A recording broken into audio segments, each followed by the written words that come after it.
talk. Hello everyone. How are you doing? Nyx. Hello. Nyx, are you there? I'm here. Oh my god, we got Nyx. Woo! How's everyone? Good morning, good evening. Good morning, good afternoon, evening, good time zones. wherever you are. Good. Hello. Hello, Ero.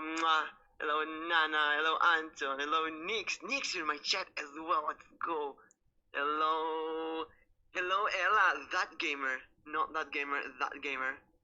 Hello, everyone. How's the day? Nyx, what time is it for you? It is tell everyone? 7 in the morning. When did you wake up? Do you want to tell everyone? I woke up at 4:30. Why do you wake up at 4:30? Okay, well, first of all, I couldn't sleep because I was scared that I was gonna sleep through this. Let's go. 8 teaspoons low. My Mr. first, T. hello, Mr. Teaspoons. I'm glad that my link worked. I was like, did I do this right? Well, first of all, I was so scared that I was gonna sleep through this, and so I set 20 alarms. Oh my god. And I was just so nervous and excited that I could not sleep. I told you I wouldn't be able to sleep. And I was right, I couldn't sleep. She lives, as you can see on her side, she lives on coffee and energy drinks, basically. I do. I do. So I woke up at 4:30 and I'm like looking at my phone and I was like, why do I not have any notifications? And then I look at the little Wi-Fi symbol and it just tells me I don't have any Wi-Fi. So I go into my settings, just like, oh, connected without Wi-Fi. And I'm thinking, oh, it's gonna be an easy fix. Let me just go downstairs, turn off the router, turn it back on. And like, I do this like 10 times. Nothing works. And then I was like, finally, I think there's something wrong with the provider. So I go online and I send them a text message and they're just like, oh, your Wi-Fi is out right now, so we can't do anything. And there's like, contact us back during business hours, and business hours don't start until 9 a.m. Well, we're gonna solve this after the podcast. We're gonna solve this after the podcast. We gotta hydrate. Nyx, drink water, elf. Did you drink? I got water. You need to drink the water. I got water. We're drinking. Let's go. So welcome everyone to this weekly series of podcast called MVP, Nameless Vtuber Podcast, that my hat conveniently is going to hide. We have our guest here in the middle. We don't know what the name is. If you give us names for the mushroom in the middle, Nyx decides as a bunny, you'll meet the bunny next week. We're gonna do this every week on someone else's channel, so thanks to the technical issues that Nyx has, which is very common in VTubers, we're gonna start on my channel. This week we're gonna be on Nyx's channel. Originally we wanted to both stream at the same time, but I really woke up and life decided to say, we're not gonna give you Wi-Fi today. Of all the days to not give me Wi-Fi. It's very convenient because I didn't know. I felt uncomfortable asking, do we start on my channel, on your channel, what do we do? And then, life decided for us. That's perfect. I propose calling the mushroom Tommy. Tommy? Mixroom. I'm gonna put the list of names, then we're gonna do a poll. We got Mixroom? We got Mixroom. Mushy Mixroom. Mushy Mixroom. Give us more names. Mushy. The best name, we'll award you a praise from Nyx. Oh. Oh? Huh? Let's start by introducing each other. You wanna me introducing you, you introducing me? Do you want to do it that way? Yeah, I think it's a lot more fun. You know, I think in the last month or so, I figured that introducing each other in collabs is so much more fun. Okay. So this is Nyx. She's an elf VTuber. Nyx Oleander. She's 90 billion years old. She plays games. She does ASMR study streams with keyboard ASMR. She's also a mushroom. Not this mushroom. She's a Amanita mushroom. She has been cursed by a witch to be a mushroom. She's also really cute, really adorable. And she's 4 feet tall. I am not 4 feet. She's really small. Look small. Small. Also, she wakes up at 4 a.m. Nobody knows why. And she currently lives on coffee and energy drinks. That is accurate. Tea, too. I have tea this morning. Yes, and I forgot to give a shout out, so we're gonna do it now. Nyx Oleander's. So Nyx, time for you to introduce me. So this is Elboim Mimic. He is a D20 dice who is currently in a human form right now with blue hair and a hat that wants to eat people. He tried to eat me earlier. So the hat stays over there. He likes to make many body pillows and t-shirts with people trapped inside, as well as arranging a lot of D&D games between a lot of different VTubers. That is a feat. That is something that no one can beat. We're talking about feet? He also has a thing about with feet. He's asked me for feet pictures. On multiple occasions. I can explain that, but I don't think people want to hear the explanation, so let's go with that. I think feet are so stupid that it's funny. I'm gonna double down. Okay. You guys are stupid. Yeah, that's the idea. Oh no, I want to try the guest star thing. Let's try this next. Open guest star. And then I'm gonna get your name. Got it. Activity will be recorded. Okay. Got it. Yuki, hello. Nyx Oleander, you should get an invite in Twitch, maybe in your Twitch app. Ooh. I would have to, let's see, let me drop the screen share. Screen share? You still have screen share on? I don't know. And if you... Oh, my screen share, yeah, you know, I can stop this to get more resources because we don't really need a screen share, we're just gonna chat. But... guest star slot getting ready, nice. And then we hopefully will see it properly. Well, don't forget to say that he likes to small what? Small. I do like small girl. If I'm dating someone, she needs to be physically smaller than me. Not guess one. Okay. We got the Nyx. Nyx, are you with us? I think so, but I have double audio now. We may have got Nyx, but we also... Oh, trouble connecting to guest. Oh no. We may have lost Nyx. Well. Oh, can you still hear me? See, no, that's what happened when you mentioned the small girl. Nyx, are you there? The Wi-Fi. She's supposed to be on mobile data now. Well, until Nyx comes back to us. Oh no. Comes back. Am I back? Hey, welcome back. Okay, so it looks like when you invited me to host, I can either only pick the audio from oh no, we don't want the audio and video from Twitch. I'm trying to, how do I stop it? Can you like connect there and say no audio? Camera. Oh, it's because you're on your phone. Yeah, I'm on my phone. Let's do it next. Never mind. Let's do it next. Because you know what? Maybe you wanna try the guest star. You see, everyone, we're gonna talk about this. A big issue in VTubing is the technical difficulty, and I love solving technical difficulty on stream. It's a I think great source of entertainment, and you learn. Let's leave it for now. So, Let's leave it for now. I can see the chat actually. Yeah, that's good. We have a list of subjects. It's a raid! We got a raid just in time. Welcome, Raiders.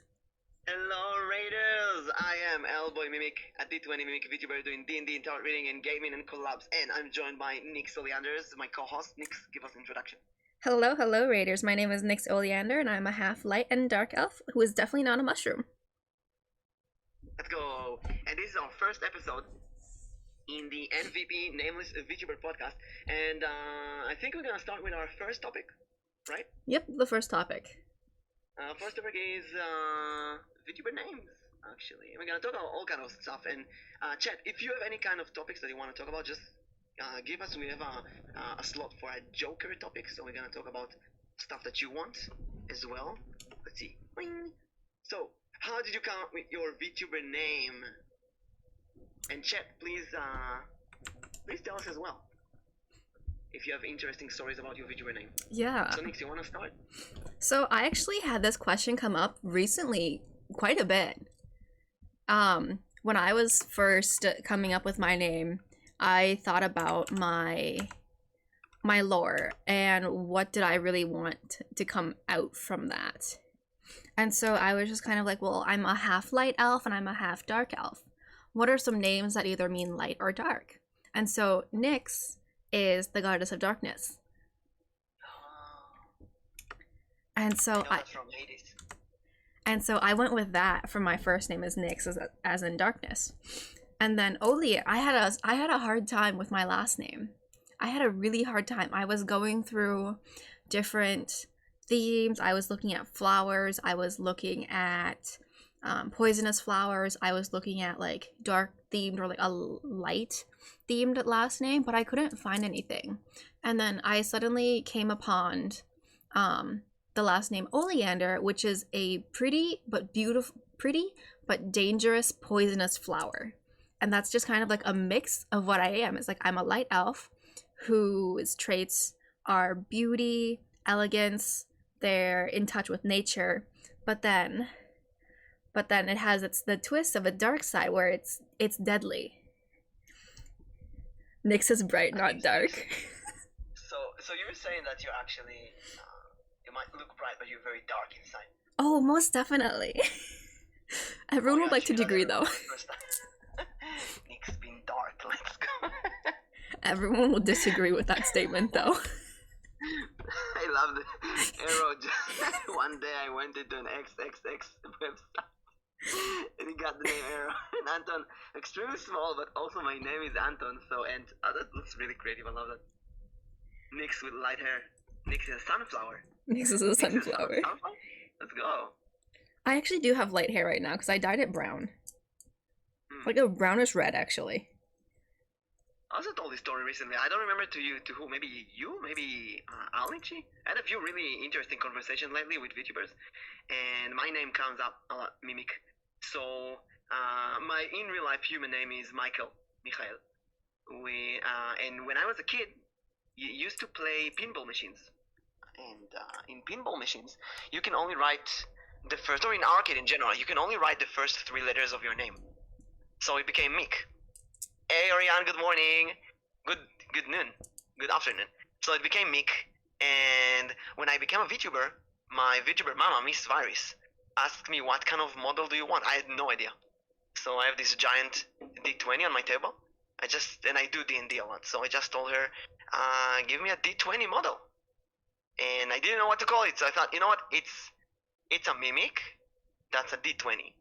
And only a week or 2 later, I figured, wait, Mimic, Mick, might just work together perfectly.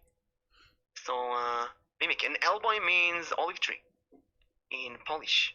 Oh. So there's this thing that, in my lore, I was born from an olive tree. A magical olive tree. So we're both nature in a way. We are. I'm made of wood. I'm basically Pinocchio. It's actually really interesting because when I first started VTubing, someone had asked me if the first letter of my real name started with an N, and I said no because I went completely away from my IRL name because I wanted to stick with my lore. Pinocchio knows. Or something. Let me find a stick. Let me find a stick. Pinocchio knows, okay. Oh my gosh. Can I put a cinnamon stick or a match? Wait, there's a really good match I found here. What is this? Oh, there's so many sticks. A baseball club. Oh, I found so many things in sticks. Was that boom sound? A boom sound?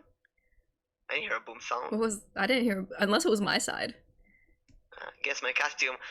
There's gonna be Purim soon, next week, which is the Jewish Halloween, basically. In Oh. Orion, I'm gonna have a special stream where I'm going to tell the story of Purim. And I got a lot of other YouTubers to celebrate with us. Maybe, we'll see. Oh, that would be fun. And your costume is gonna be a princess. A cowboy princess. Yeah, a cowboy. How's this nose? I wish I could Arrow. see it. But I have chat See it on up the right screen. now. I can only pick one. Yeah. Oh, putting a nose is harder than I thought. Like moves non-stop. Let's put this like this. Let's go. It's harder. What's harder? Yeah, I'm gonna put a costume. I'm gonna remove. Here's my costume. I'm just gonna remove my my hat and stuff. I'm gonna be normal for one stream. Oh my gosh. Okay, so this is I'm only reading the comments, and this is too funny without context. It is your heart stick. You have a heart stick on your mimic. Yeah. Arrow put his stick on me.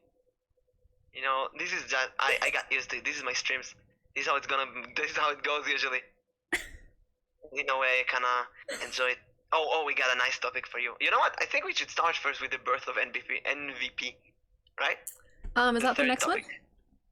No, the next one is the 5Ws, but I think. Let's go You know to the birth of MVP. Okay, let's go to the birth. So, the next topic in line is the birth of MVP. So this Nameless Vtuber Podcast. I got a story. Do you wanna tell your side of the story? Then I'll tell the true side. The true side. I think both of them are the true side, are they not? Oh, I see. I think it was more of we both came to an understanding is like where that miscommunication came from.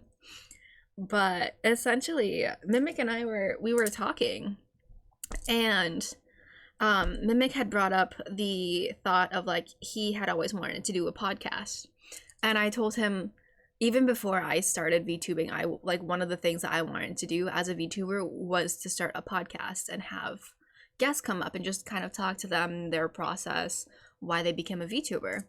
And I proposed to Mimic, would you like to do a podcast together? That is how I remember it. I remember the opposite, actually. I always wanted to do a podcast about VTubing, but I'll be honest, it's not easy finding the correct partner for that. Mm-hmm. So, oh yeah. Nana, send me something. I want to show this to everyone, just in general, because I think it's great to talk about new stuff. Lately, we got this message. US dollar none total raise so far, none more days. Show support, cheer, and include when someone rates. So I got this message yesterday when someone rates. Now Nana got it during a raid, but I got the raid message. I don't know what it means.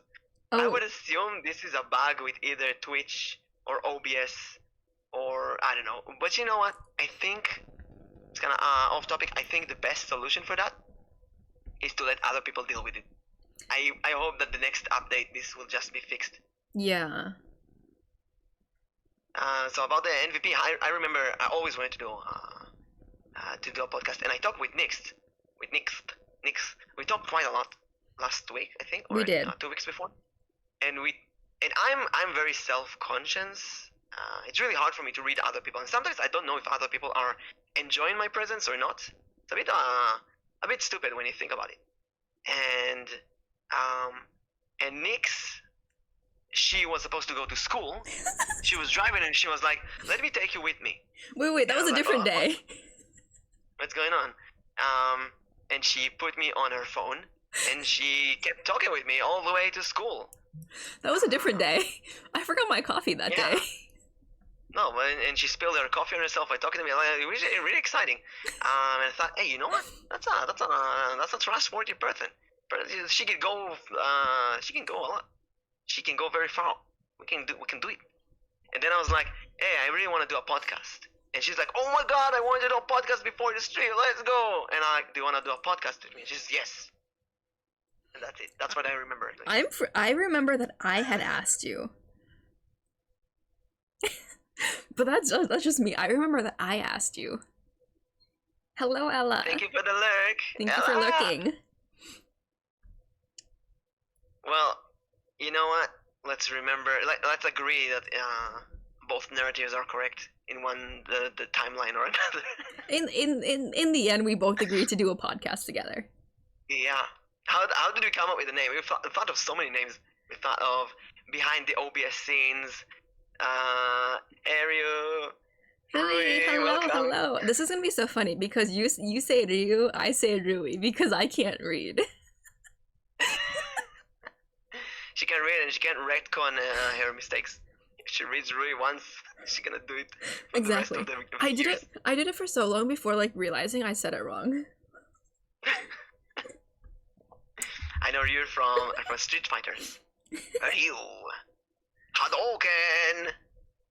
Who's the mushroom? We still have yet to decide. We're taking names. So far we have the names Tommy and Mashi McShroom. Offer names. By the end of the stream we will choose the best name, and that will be the official name of the mushroom here. Maybe we'll do a poll at the end. Ooh, yeah, we can do a poll. Also we got a 3-card tarot read from Era. I have the tarot cards here. I'm gonna do a small read for the future MVP. Wait. Kinda nice. I'm curious now. Card read. I'm curious. Guess what? Yeah. I'm What? taking out my cards. Oh, you want to do it with your cards or mine? Let's do both. Let's do both? Okay. 'Cause we're Let's draw the same co-hosts. cards. How's that? We're co-host. Nice. So I'm shuffling my cards. I'm gonna cut them in the middle, and I'm gonna draw 3 cards. You ready? Yes. You do the same, and we gotta draw the same cards. The same Okay. cards. I got mine. Yeah. If you draw the same card, it's extra luck. Hold on, let me shuffle. So I used these the other day. Oh wow. I got some a unique combination here. Old Death. That is a good card, by the way. So I you said got- you split it in half? Yeah, I shuffle them. I split in half, and then I draw 3 cards in order from where I split. And the middle card, so the second card you draw, is the important one.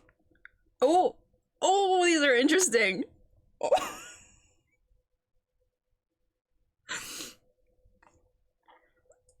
Mimic, what do you have? I have Chalice. I wrote in chat. I have High Priestess on the left. I have the Wheel of Fortune in the middle, and I have the 8 of Chalices on the right, which I think is the most no answer read I've ever had. So the High Priestess is a card of mystery. Embrace mystery. No answer. Nyx is a lady of mystery. We don't know what's going to happen. 8 of Chalices is also a card of mysterious journey. Go to the invisible road. Who knows what happened? Just go. It's going to be an amazing journey regardless. And the Wheel of Fortune is the lucky change from the inside. The world aligns itself for you. Roll the dice. It's very vague. We have no idea how it's going to be, but it's going to be an amazing journey regardless. The Devil, the Magician, 4 of Swords. Ooh. Reversed. Nice. Might be us. So, first of all, let's go from the center. Magician is a card of creativity, spark. I mean, look at the screen right now. Look at everything we have here. I mean, if I'm being honest, the first thing Mimic asked me when I called him was like, how are you calling me? And then I'm actually recording on my side, so my side will actually be uploaded to YouTube because I've decided we're being creative even though we have technical issues. I am embracing the scuff. Creative, solving problems, the stick of the magician from my nose. The wand. So yeah, it's gonna be a magical show. We also have the devil. The devil is actually a really great factor in this concept.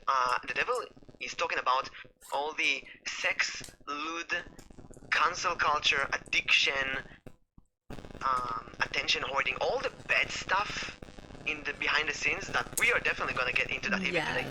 So it's there. Nyx is not. I don't know. Might be my side.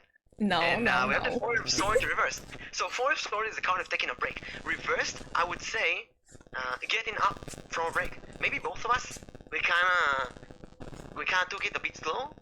Took took a break. Now it's time to get up from the break. Yeah. Maybe start doing something really cool. I think that's what this is start doing this podcast. She hides it well. Wait, Nyx, are you actually not?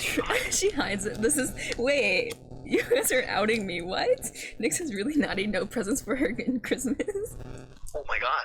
Only coal. Only coal. It's okay. I'll light it to make a fire. That will be my present. I will have warmth for the summer. I want to say about the MVP. Also, we prepared so much stuff. We have a list, like an endless list of topics to talk about every week. We do. Next week we might do it on Friday, but because of my studies, I got a semester with some Thursdays. But we're gonna usually do it on Thursdays. Good night, Mr. Gotta go. Teaspoons. Thank you, Mr. T. Thank you for stopping by. I know, I don't know, a few maybe. And we also we want to have guests later. What? Who is calling me right now? What is that? I hear that. Yeah. So we want to have guests later. We will. Since the third or fourth show, we're gonna have many guests. And they will be sitting in the golden chair. What? A golden shower? What? The golden chair. Oh, I see. No golden shower, Zero. Sorry. No, not shower. Chairs. Also, did you tell anyone in your personal life that you're doing a podcast?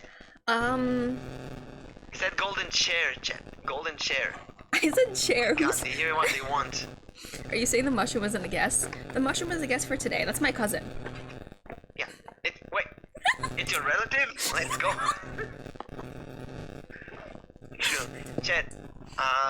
Give us names for the mushroom. Give us names. Cousin. Give my cousin a name. They were born without a name. Nyx Oleander. No, they were born without a name. Mr. Teaspoons, I thought you were going to sleep. It was an important conversation. Mr. Teaspoon cannot live. Nyx's cousin. I cannot live now. I can't go to sleep. No, I'm saying my cousin was never given a name at birth. He knew that actually he was born today. Yes, born today. But going back, my sister knows of the podcast, and then, two of my IRL friends who watch my streams occasionally. What do they think about podcasts? They were excited, and they actually had asked me if it was going to be archived anywhere, and I said, "Yeah, I'll be putting it on to YouTube later on, and they'll be watching it from there, because it's gonna conflicts be in time." Both YouTube channels. It's gonna be extra hours. Yes.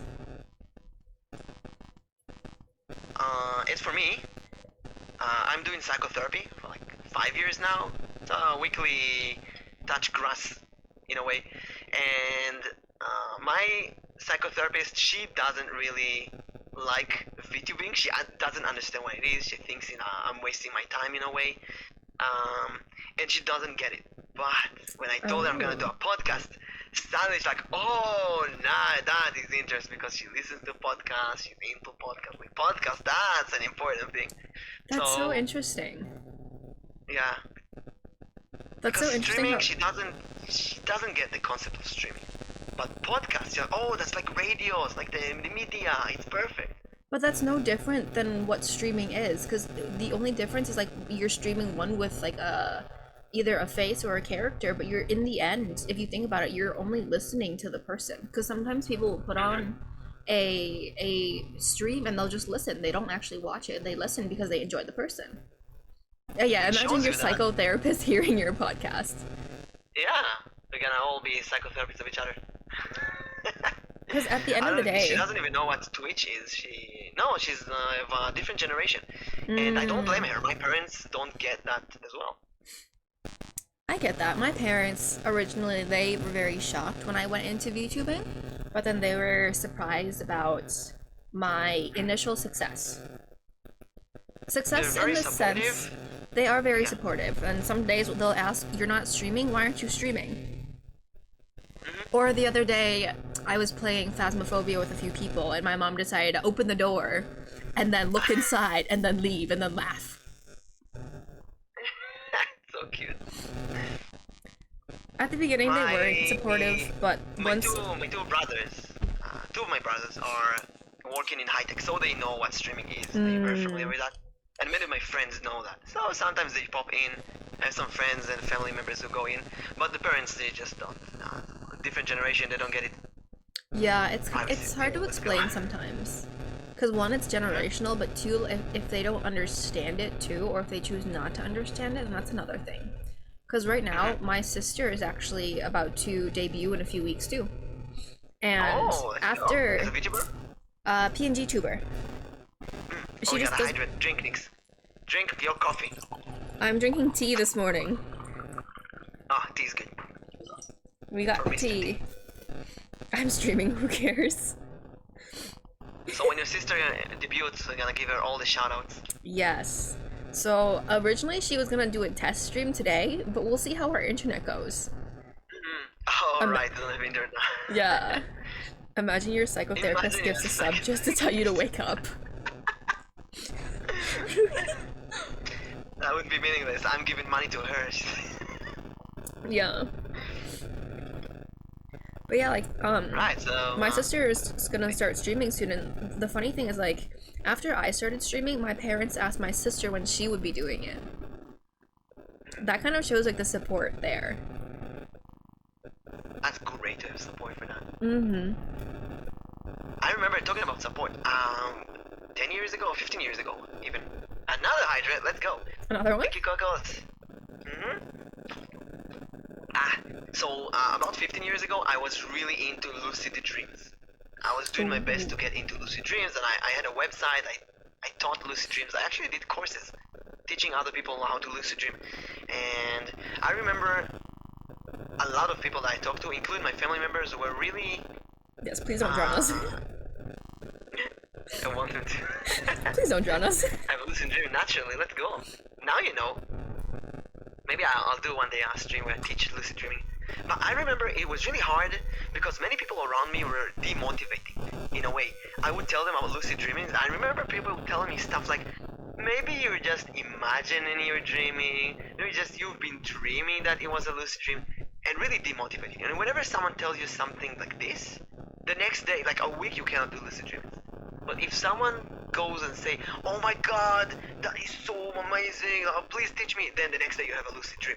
So it was really connected to motivation or demotivation you get. And I feel like in VTubing, in any other aspect, it's the same. Someone tells you, oh, that is so cool, I know this VTuber, I like them, then you wanna get up and stream. And a good example is yesterday.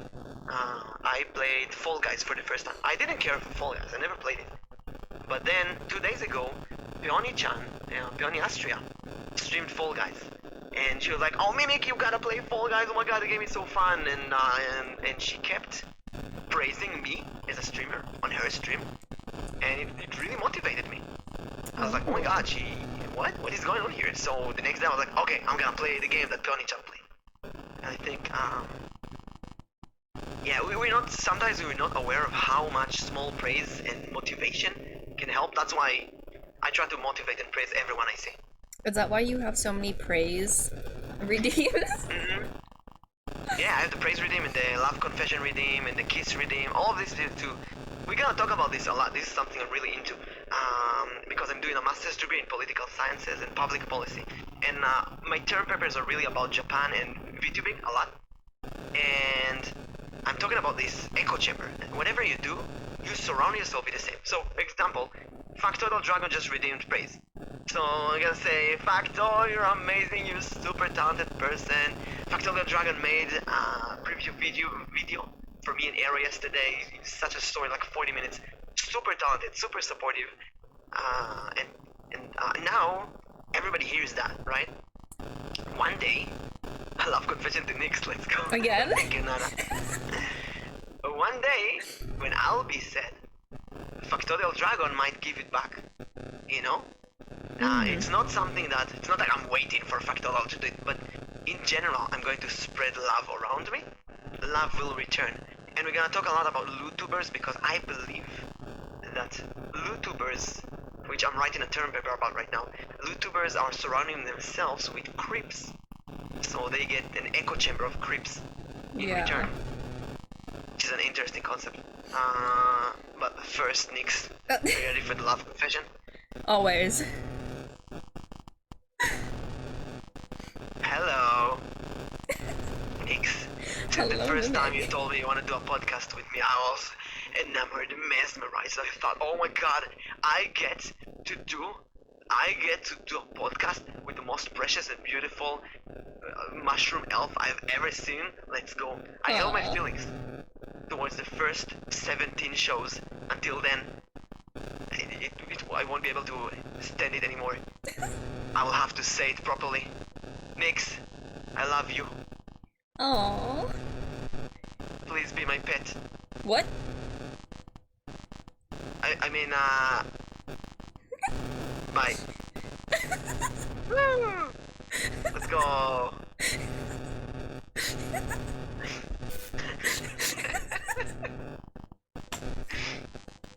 Did you So to just our take next a... topic. I said keep the hat away from me. You tried to eat me before stream. Listen, the hat doesn't eat. I need to fit it. How do you think Jennifer is going to survive? She doesn't eat. She's waiting in the dungeon for years for someone to wear her, and then she eats their head. Damn it! You raise more questions you can possibly answer. That was been a dream of Nyx. Wait, what's been a dream of Nyx? To be eaten by a hat? Is it? Everyone asks what, why, when, where, but nobody asks how. No, because it's the 5 W's, we don't have how.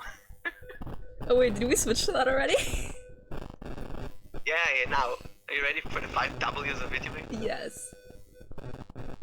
Yeah, we're gonna talk mainly about the VTuber strategy, the goals, how to achieve the goals. Do you wanna start?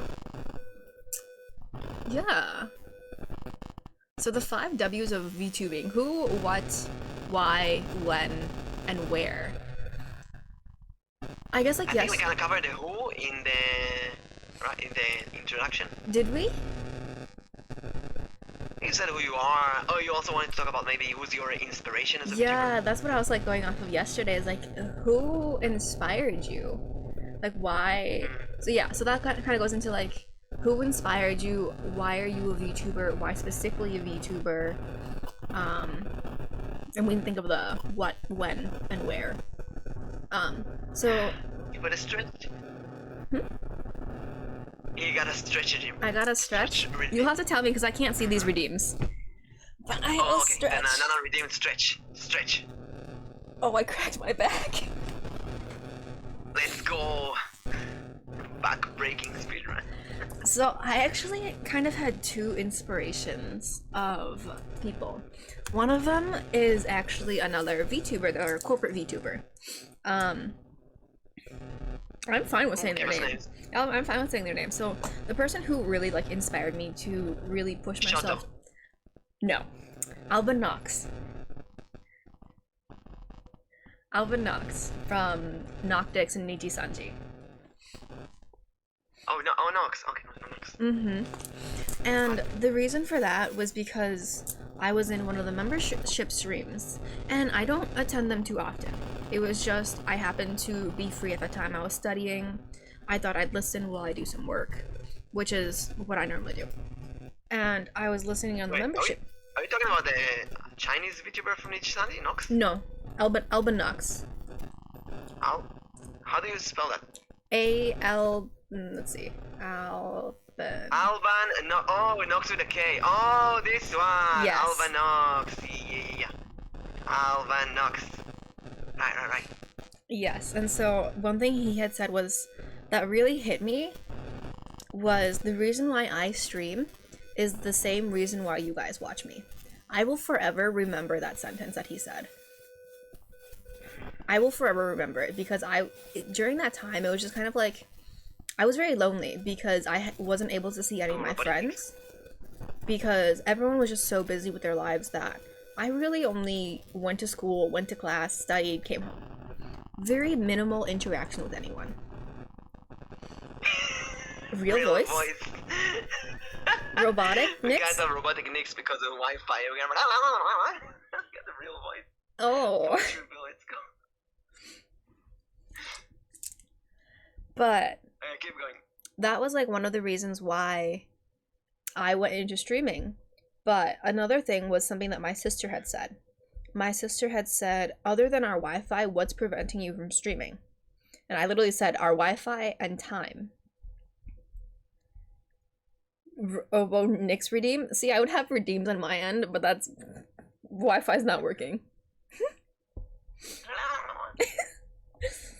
And so those were like the two things that were told to me that really pushed me into streaming. The first one was from Elboim, and that kind of made me look into everything that I needed to start streaming. And then the comment from like my sister, what's stopping you other than school and time, other than our Wi-Fi? And I said literally just those two and our Wi-Fi. And so I really kind of sat down with my dad and I said, how much would it cost to upgrade our Wi-Fi a little bit more? And so we actually called up the provider, and sadly, they had said that I currently have the fastest Wi-Fi speed in the area, which is an upload of 1 and a download of 12, which is barely anything. It's like the bare minimum. Not even bare minimum. It's like... Yeah. It's bad. It's bad. Because Twitch's minimum requirements for an upload is actually 3, but I have 1, which is why I stream at 480p, because that's the only thing that my Wi-Fi can handle.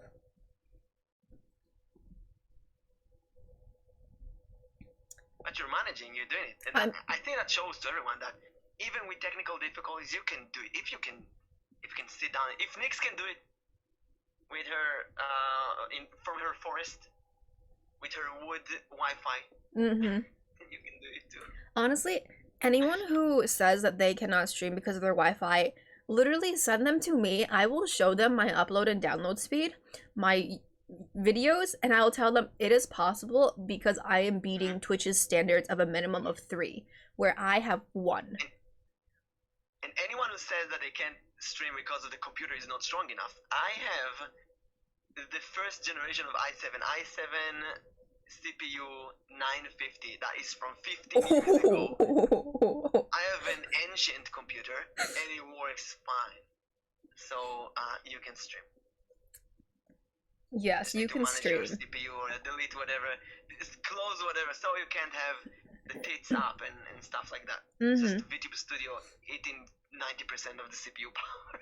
And like, you don't even have... I don't use VTube Studio. That's the thing. A lot of people think I do. I don't. You don't need to have a model. You don't need to pay for a model. I made both of mine out of Vroid.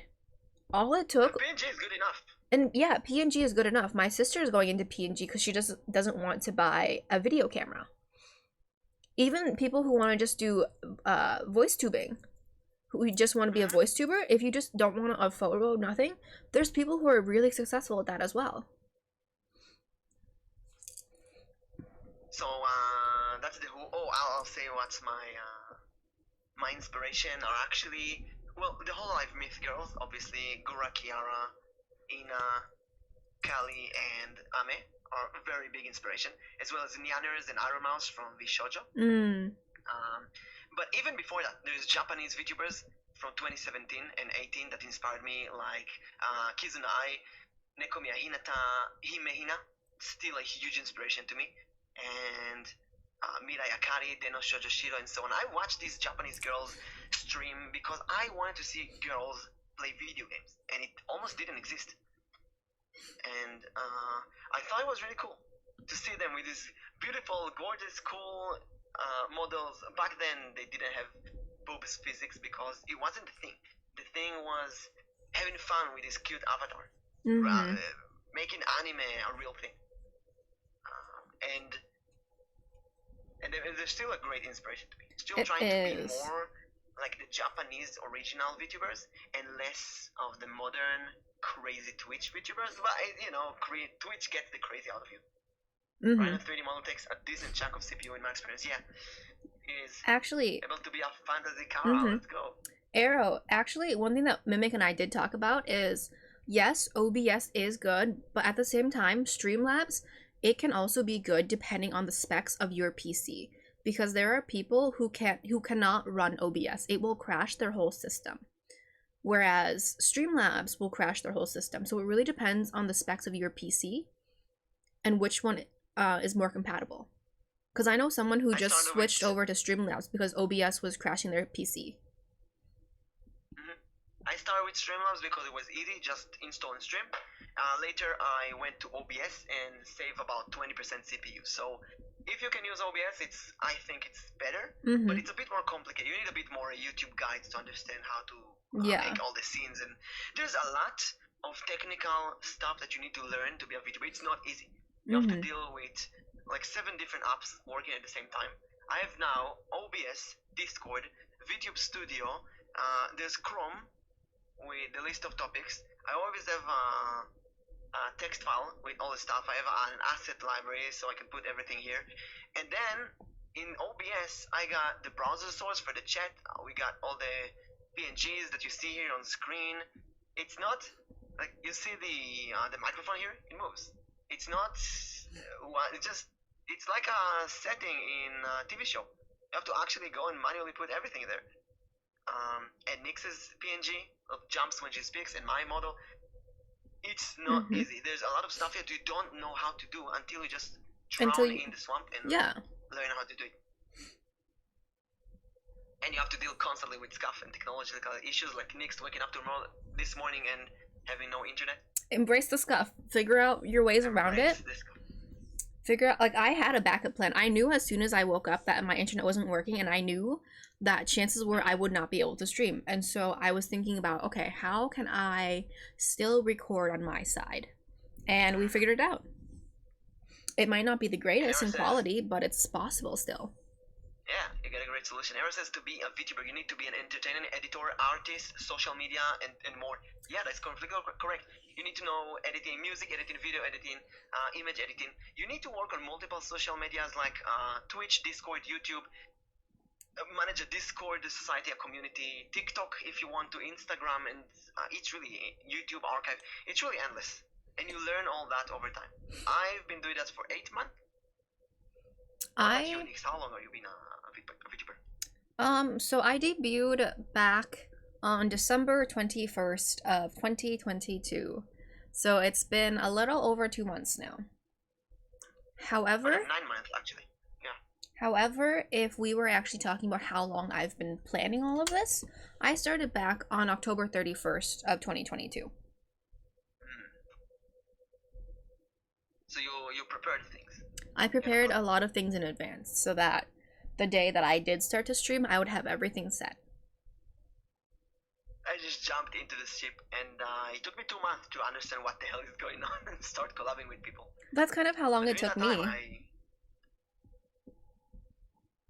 That's kind of how long it took me to like figure out everything from like October to December, like about a little over a month and a half. Because then that's when I started like making the connections. That's when I started meeting more people, being more social, all of that. And I think that's how long it really does take you to really understand what you're doing. Between like a month and a half to 2 months is like when it really clicks with you of what you're doing as a streamer. Like, it helps if you have someone who's helping you. Like, I'm helping my sister right now, and her process is going so much more smoothly than mine did. Because my first day that I actually streamed, I had a 10-minute lag. And I had to stop the stream, get on a call with a couple other streamers, and say, what am I doing wrong? And that's when we figured out that I was streaming in 1080 instead of 480. Oh, yeah. I had the same issue. My first stream crashed 3 times because I was on 1080, not 720. It was too much for my CPU. Yep. I want to give a huge shout out to Arrow in a nutshell in the chat, because one day Arrow found me. Well, I found him through his show Collaborate with Ray, which is returning right now. So check Arrow out if you want to participate in a VTuber-based show. And Arrow just started following me, being my mod, and taught me so much about a VTuber community and what to say, what to not say, and how to deal with all kind of drama and stuff like that. He's been really supportive. That's and good. I also, there is Misana Yun that, I think you saw Misana. She's an amazing artist. And I remember I visited her in France and she had a lot of issues with her stream. She had a huge lag and no audio filters. And I got into the computer and like, okay, I cracked my knuckles and I just started fixing everything from the 4 or 5 months of experience I had back then. Mm-hmm. And it was so, it's like cleaning a desktop. You're like, okay, I'm gonna put these filters on your OBS and I'm gonna clean this and you don't need that and you don't need this and you put this and you put that. And suddenly she doesn't have lag in her streams and she's a better voice and so on.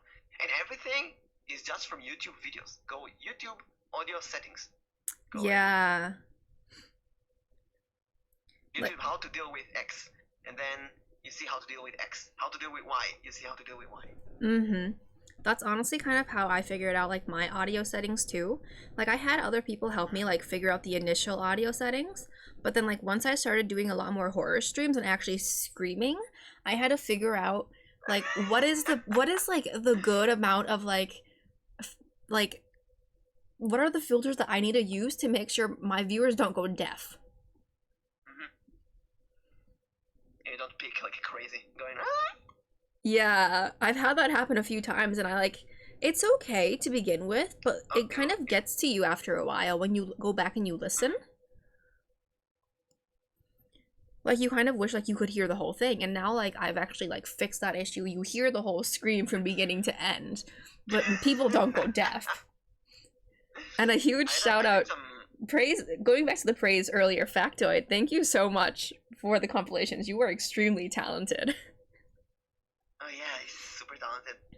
With video editing and highlights and clips. Mm-hmm. And I had a similar issue when I did some song covers before I started on Twitch. It was on YouTube, and every time I would go with a long tone, like it would just mute itself, and I didn't understand why until one day I figured that Windows had microphone settings of automatically filtering long like background noises.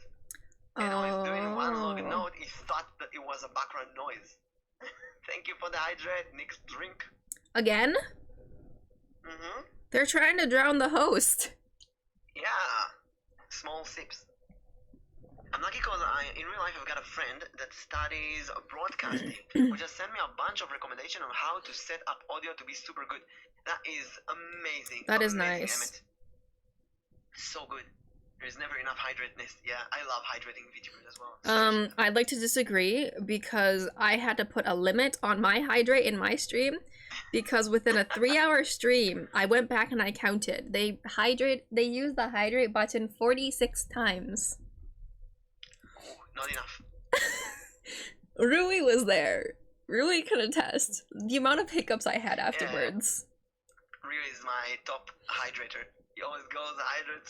It's to the point that I go to other people's stream and I type hydrate Rui, and then I redeem a hydrate for you. For you. Also, hey hydrate, thank you, Emmett. Another also, one? I played and stretch and posture, stretch and hydrate. Also, I played yesterday Fall Guys with Ryu and Anton. Ryu is amazing. He's so good. Counted down the seconds to do another one. Let's go. So, we're talking about the who. What about the what? We're talking about your goals, right? As a VTuber. Mm-hmm. So, when I started VTubing, I watched a lot of videos on YouTube on how to be a streamer. And one thing that repeated is small, long-term and short-term goals. And I remember writing, let me find it. I have this big text file with all the stuff that I wanted to do, all kind of ideas, like what games to play, doing D&D, writing seminars, reacting to videos, a sock puppet show, a podcast is here. I have a list of many things that I actually did, tarot reading, music, and some things that just didn't work. But sock puppet? If I go down all the way, I see, yeah, sock puppet show. Has that happened yet? Did I miss that? Not yet. Okay, okay. It's gonna be a Nyx sock puppet one day. So if I go all down below, I see some VTubers that are my like gurus, like Agura, Kiara, Imehina, Nyanners, and so on. And I also see my goals. So start date is June 7th, 2022. And I wrote November goals, Twitch affiliate, and 1,000 Twitch followers, and I got it. Almost. I think I got almost 1,000. I got like 800 or something. But I got the Twitch affiliate, which I didn't honestly think it will happen. And then I have the second stretch goal for half a year on December 31st. And that's a year goal. So my goal for 2023 is gonna be 4K followers on Twitch and 20K on Twitter. And one collab with a big shot. And I don't know if this is gonna happen, but it's great to have those short-term, 1-year goals. Yeah. And the short-term, really short-term, like make a schedule every Sunday and follow that schedule. And I managed to do it. I did a schedule every single week since I started, which is crazy. You were talking about that. Do you have goals? What's your goals? So as you said, like you're pulling it up. I still have my debut PowerPoint on OBS, so I was just kind of clicking through it. I do have goals, but it's actually very interesting because like I said, like my Who inspiration was I stream for the same reason you guys watch. But the goals that I had actually put down originally, I'll read it out loud. Like, get a loving, sweet, caring, and funny community, which I think I already have. Like, I already had that on the day of my debut because everyone there was so supportive, kind, and everyone who's like helped me so far with all of the setup has just been extremely amazing and kind to me. And originally, before that, like, my other goal was just to get 10 followers. But like by the time like I was just kind of like working my way through meeting people, like that number was growing, and I had like created this PowerPoint back in October, beginning of November, before like I even like started meeting people. And so when I came back to the PowerPoint, looking at like what my goals were right before like I was gonna stream, I was just like, get 10 followers. Well, I'm kind of close to 100 already. That's a feat in itself. And so I kind of just like I blocked it out because I was just kind of shocked where I first started thinking like I wouldn't have any followers. Like 10 would be honestly amazing. But here I am at, I think I hit 250 just last week. And then my other goals were, thank you. My other goals were just like to meet more amazing streamers, which I have, and just to have fun. Like I literally have on my screen, I am simple. I don't need to have big goals. And my main goal is just to be able to be part of an amazing community and build relationships with amazing people. Like I'm happy if I can do that. I don't need to have any big goals. Like when I hit affiliate, I was very happy, but it was never like my intention of like, I'm gonna hit affiliate. Like my goal was just to stream to have fun. Like now I have like, I would say like these are now goals, like hitting, I think my next one is 300, because then I promised my community a couple of sounds. And then when we hit 400, it's now more of like when I hit certain numbers, whenever I hit them, it doesn't matter when. It doesn't matter when, because I don't really care when I hit those numbers. It's just that like I feel like when I hit those numbers that I should do something to like thank my community. Yeah. And at 300, they are getting a certain sound they have been asking for a while. And then at 400, we're going to do another hand cam stream. And then 500, they have been asking for karaoke for a while. So now it's just more of like, when I reach these numbers, they're not goals, but they're kind of like, let's do something together. So forming relationships, friendships, and so on. And I'm looking at my, when you say having fun together, that's like your long-term goal, which is amazing. I'm thinking, what's my long-term goal? Because I just been talking about short-term goals. And I think I always want this to be my full-time job. So my long-term goal is to make this a full-time job, either by myself or through maybe joining a corp or a big corp, I don't know, a company. So I'm already kind of faking it until I make it. I work full-time in this. I stream for long hours every day. I form relationships with people. I'm very consistent, very creative, form your own corp. Yeah, why not? My sister's debuting as a group. Why not form your own group and make it to the top? Could be. Because I want someone else to take care of the annoying parts. I don't want to. But maybe that's the solution. I don't know. At the end of the day, I think in the future, I don't know, 5 years from now, 10 years from now, I don't know when, I want this to be my full-time job. I want to wake up and stream and see millions of people there that I can inspire and surround myself with love and support and give love and support back. And maybe change the world to the better. Because I think we're going to touch this today. We're definitely going to touch this. There's a lot of bad stuff in streaming and VTuber. There's a lot of icky, disgusting stuff. And Arrow sent me a video today about Mizkif, a big streamer, who talked about streaming. And he talked about a lot of mental health issues that come out from being too much in the VTuber industry. In the VTuber industry or in streaming in general? In the streaming industry, yeah. Okay, because I'm like, Mizkif is a face streamer. Yeah, no, he's not a bit, yeah.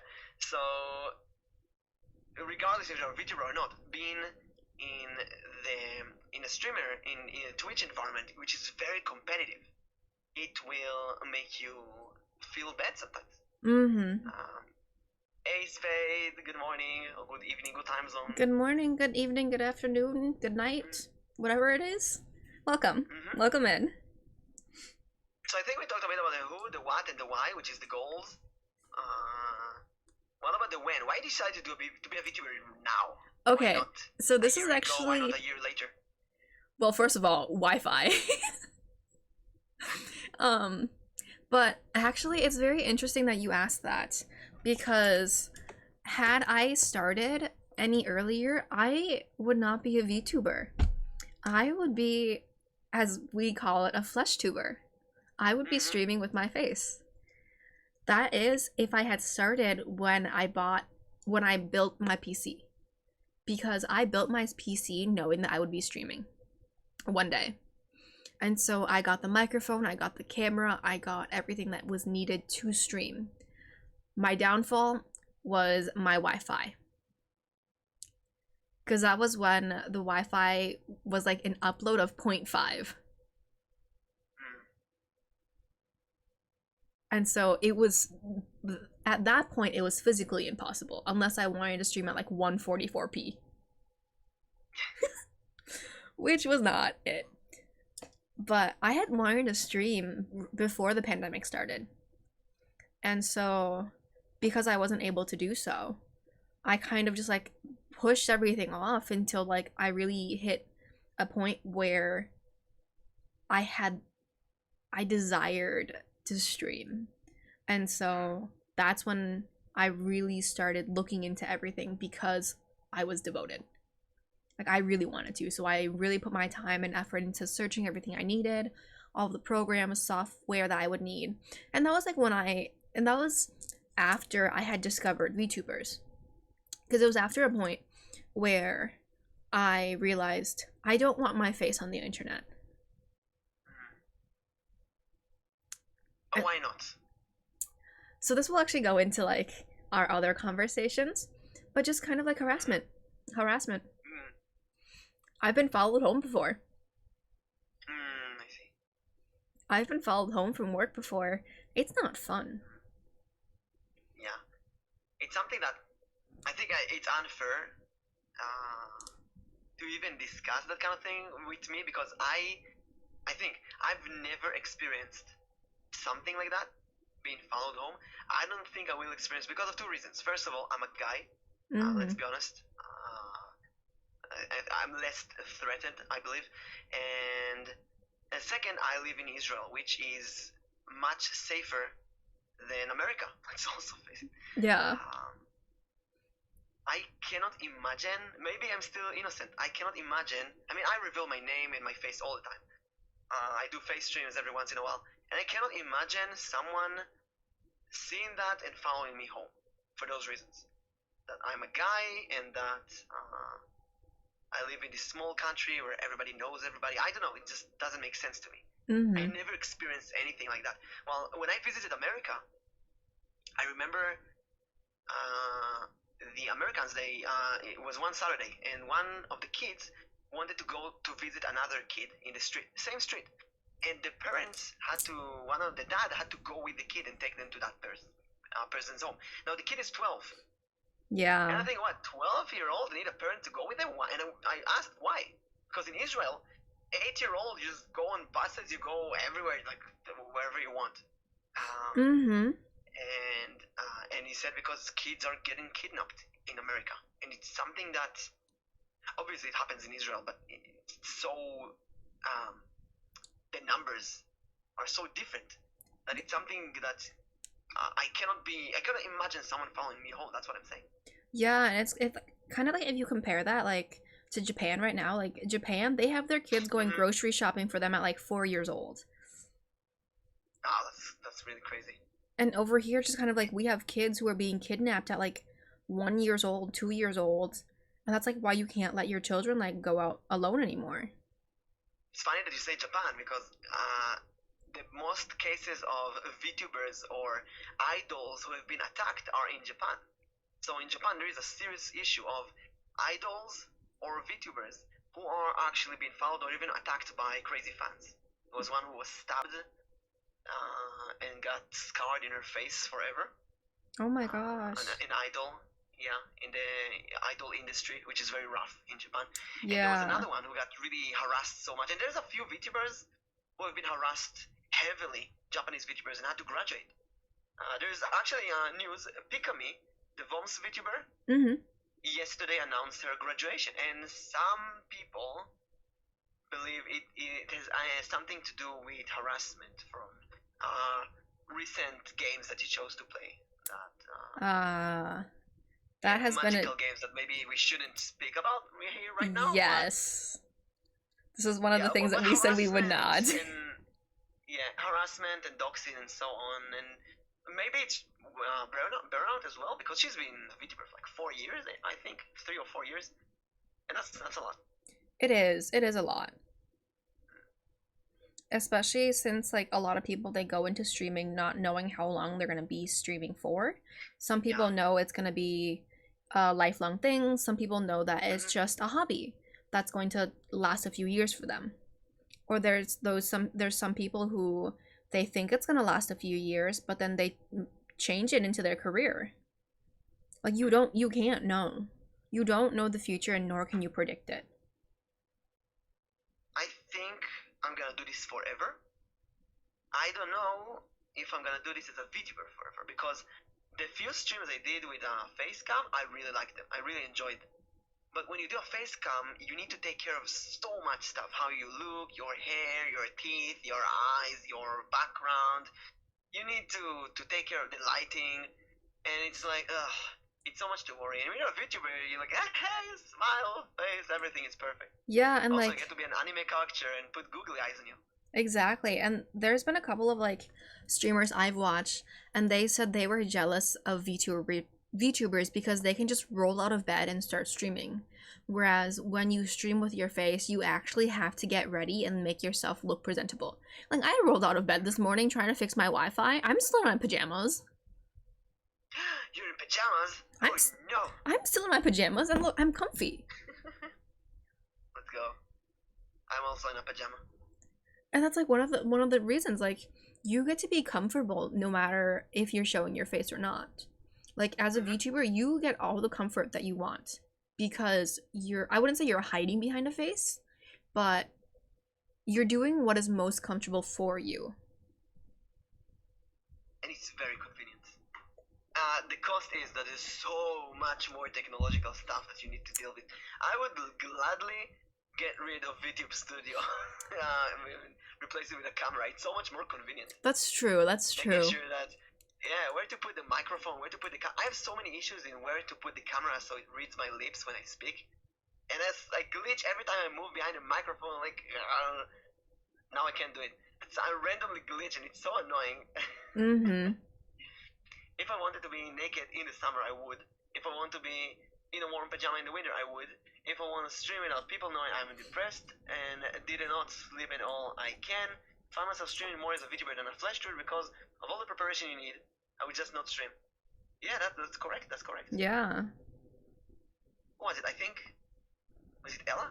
I did a tarot reading with a face a few days ago, a week ago, and after stream, there's a lot of supporting people who after the stream tell me, Mimic, go to sleep, eat something healthy, drink water, go to sleep, and I say that to them as well. I love it. So I told Ella, no, I slept, and she's like, no, I saw the circles below your eyes. Yeah. And I'm thinking, what? They saw circles? What? No. And it could be just lighting. And it could be. But there also could be like other factors to it that we are just not aware of. Like maybe you had gotten sleep the night before and it was just this one day that you didn't get a lot of sleep and so you have the dark circles. There's so many factors to it. The day I played Diablo 2, I was so tired that day. I don't know why. I yawned like 20 times during the stream. Wait, that's also something that before the segue to the next topic, there's many things I feel like you cannot really hide from your community. If you feel bad on stream, they see it, they hear it on your voice. If you're energetic, they hear it. It's just you can't hide stuff. You get you can't. You can't hide things. And some people are good at reading you more than others, regardless if you have a camera on or not. Like Arrow and Factadal Dragon, which you mentioned, I think two people that read others very well. Cause like I know like anything else you wanna depending on what kind of like model you have too is like how well like your face tracking is. Like I've had a couple times where like I was just kind of so shocked on stream that like I stared straight at the camera and just started blinking, and someone just kind of like you can see her blinking, you can see the confusion on her face without really needing to see her face. That's great. Also, if you are wondering about the technical stuff, I'm using a camera, a face cam. But if you have an iPhone X or above, that's the best trackers. Then you can do all kind of cool stuff with your mouth that I can't really do. Also, yes, mustache does make it more annoying. Anything, it's gonna deceive the camera. Anything else you want to add here in the 5Ws, or do you want to go to the next topic? Did we do a where? The where I think is like the Vtubing and not flesh tubing. Got it. Then yeah, we can move on to the next one. Yeah, let's see. I think we're gonna cover a bit more of the dramas now. Yeah. Are we going into the... We covered the nice parts. Now we're gonna get into the dirty parts. Now we're gonna go into... 1 hour for nice. So the next topic is how do you trust other VTubers? And I would say it's friendship formation, collabs. Nyx want to talk about how we trust each other as well for this. And we got a hydrate. Thank you, Ryu. I need to... You guys are gonna make me go to the bathroom so soon. Your mushroom, you need to grow. Mushrooms need water. I need sunlight. Like those, you know, the bell mushrooms that are like a reverse umbrella, and you got this water in your head, like a cup. Wait, give me like a 2-minute pause, because I actually do need to go to the bathroom. Go pee. Go pee. I'll entertain the audience. I'll speak about the trust issue. Or you know what? It's a good time to tell everyone, listen, this mushroom here, it really needs a name. And so far we have Tommy and Mashi Mushroom. Can you give us like a really good name? How long was the last hydrate video? I don't remember. Entertain me. Spade, give me a name for the mushroom. Ryu, Arrow, people, give us a name for the mushroom. If you don't want the name, if you want an anonymous, just type Zoe. Oh, that's amazing. Zoe, that's a good option. Give us more. We're gonna do a poll. If you don't want to, why is Nyx moving? Did you take your phone with you to the bathroom? I think. Where's the fan or something? What if she did? What if she took the phone with her to the bathroom? Can you believe that? DC. That's the name. Oh, Discord. One of your hosts actually has a small bladder. The more you guys hydrate. I just want to say that if your host has a small bladder, you redeem her a lot. Actually ate salad and drank coffee and almost half a bottle of water now, so I'm gonna have to take a pre-break soon as well.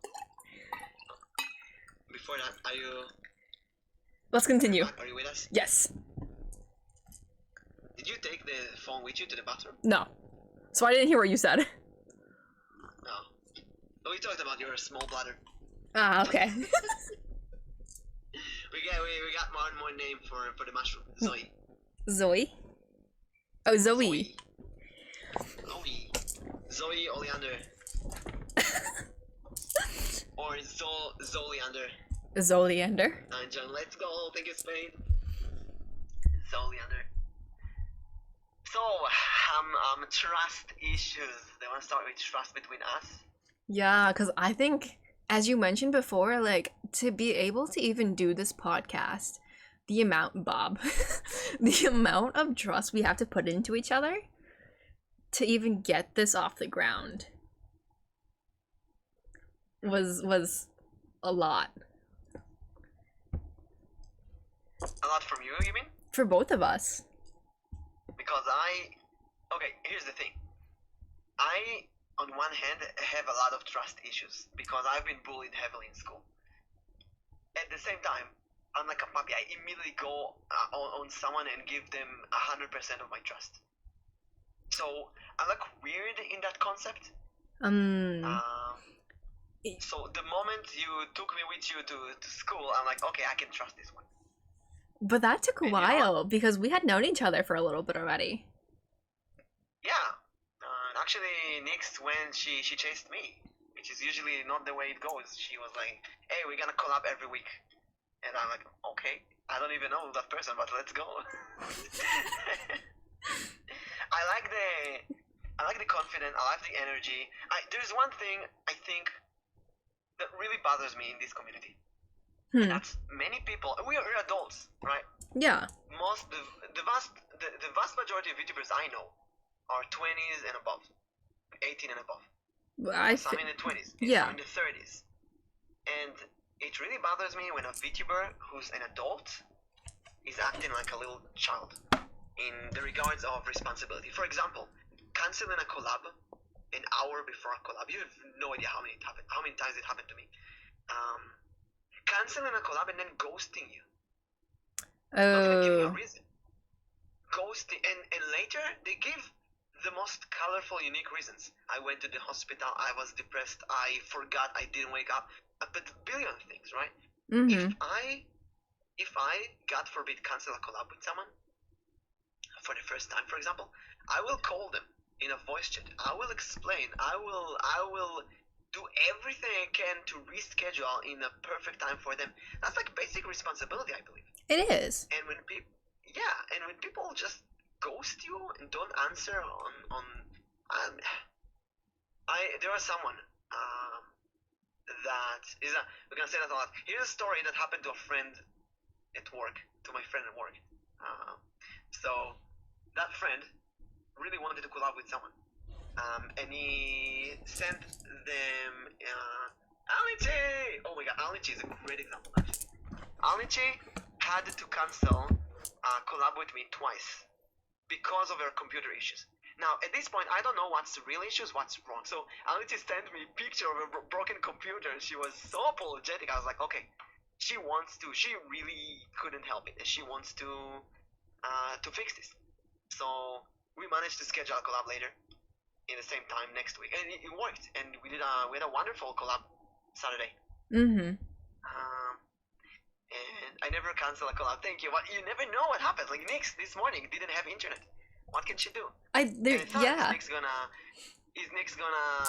postpone the podcast in a week? Are we gonna do this next week? What's gonna happen? But no, she was creative. Like, let's do it in time. I woke up. I knew that I wouldn't be able to. Most likely, I still don't have internet. I'm still on data. I kind of knew at like 4:30 in the morning that I didn't have internet, that I probably would not be able to stream. And so my thought process was, okay, we're still gonna do this because this is what we promised, and I'm not gonna go back on my word. What we're gonna do is we're gonna stream it on Mimic's channel, and I'm gonna be creative with how I record it on my side, so that I can still have what I want to upload to YouTube. It can happen to me next week. It could. We can. The show must go on. The show must go on because this is what we promised. Yeah. I want to continue the story so Alnichi doesn't think it's about her. It's not about you, Alnichi. It's a few months ago, 2 months ago. So, no, I want to do something. And I wrote on Twitter, hey, I want to do this and that. With that and that streamer. And that streamer gave a like to the post. And I was like, oh, okay, they're down. So I messaged her on Twitter, and she didn't answer. I messaged her on Twitch, on Discord. She didn't answer. I went to her Discord server, and someone who I know, like, hey, Nick, what you doing here? Like, oh, I'm here to recruit X to this and that collab. And in like an hour, I'm blocked and banned in all over her platforms. What?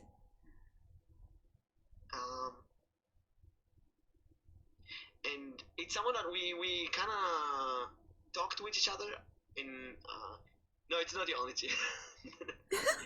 it's someone who really acted weird for me. Because on one hand she gave me this vibe like she wanna collab, but when I reached out, she blocked me. And I get why. I get why.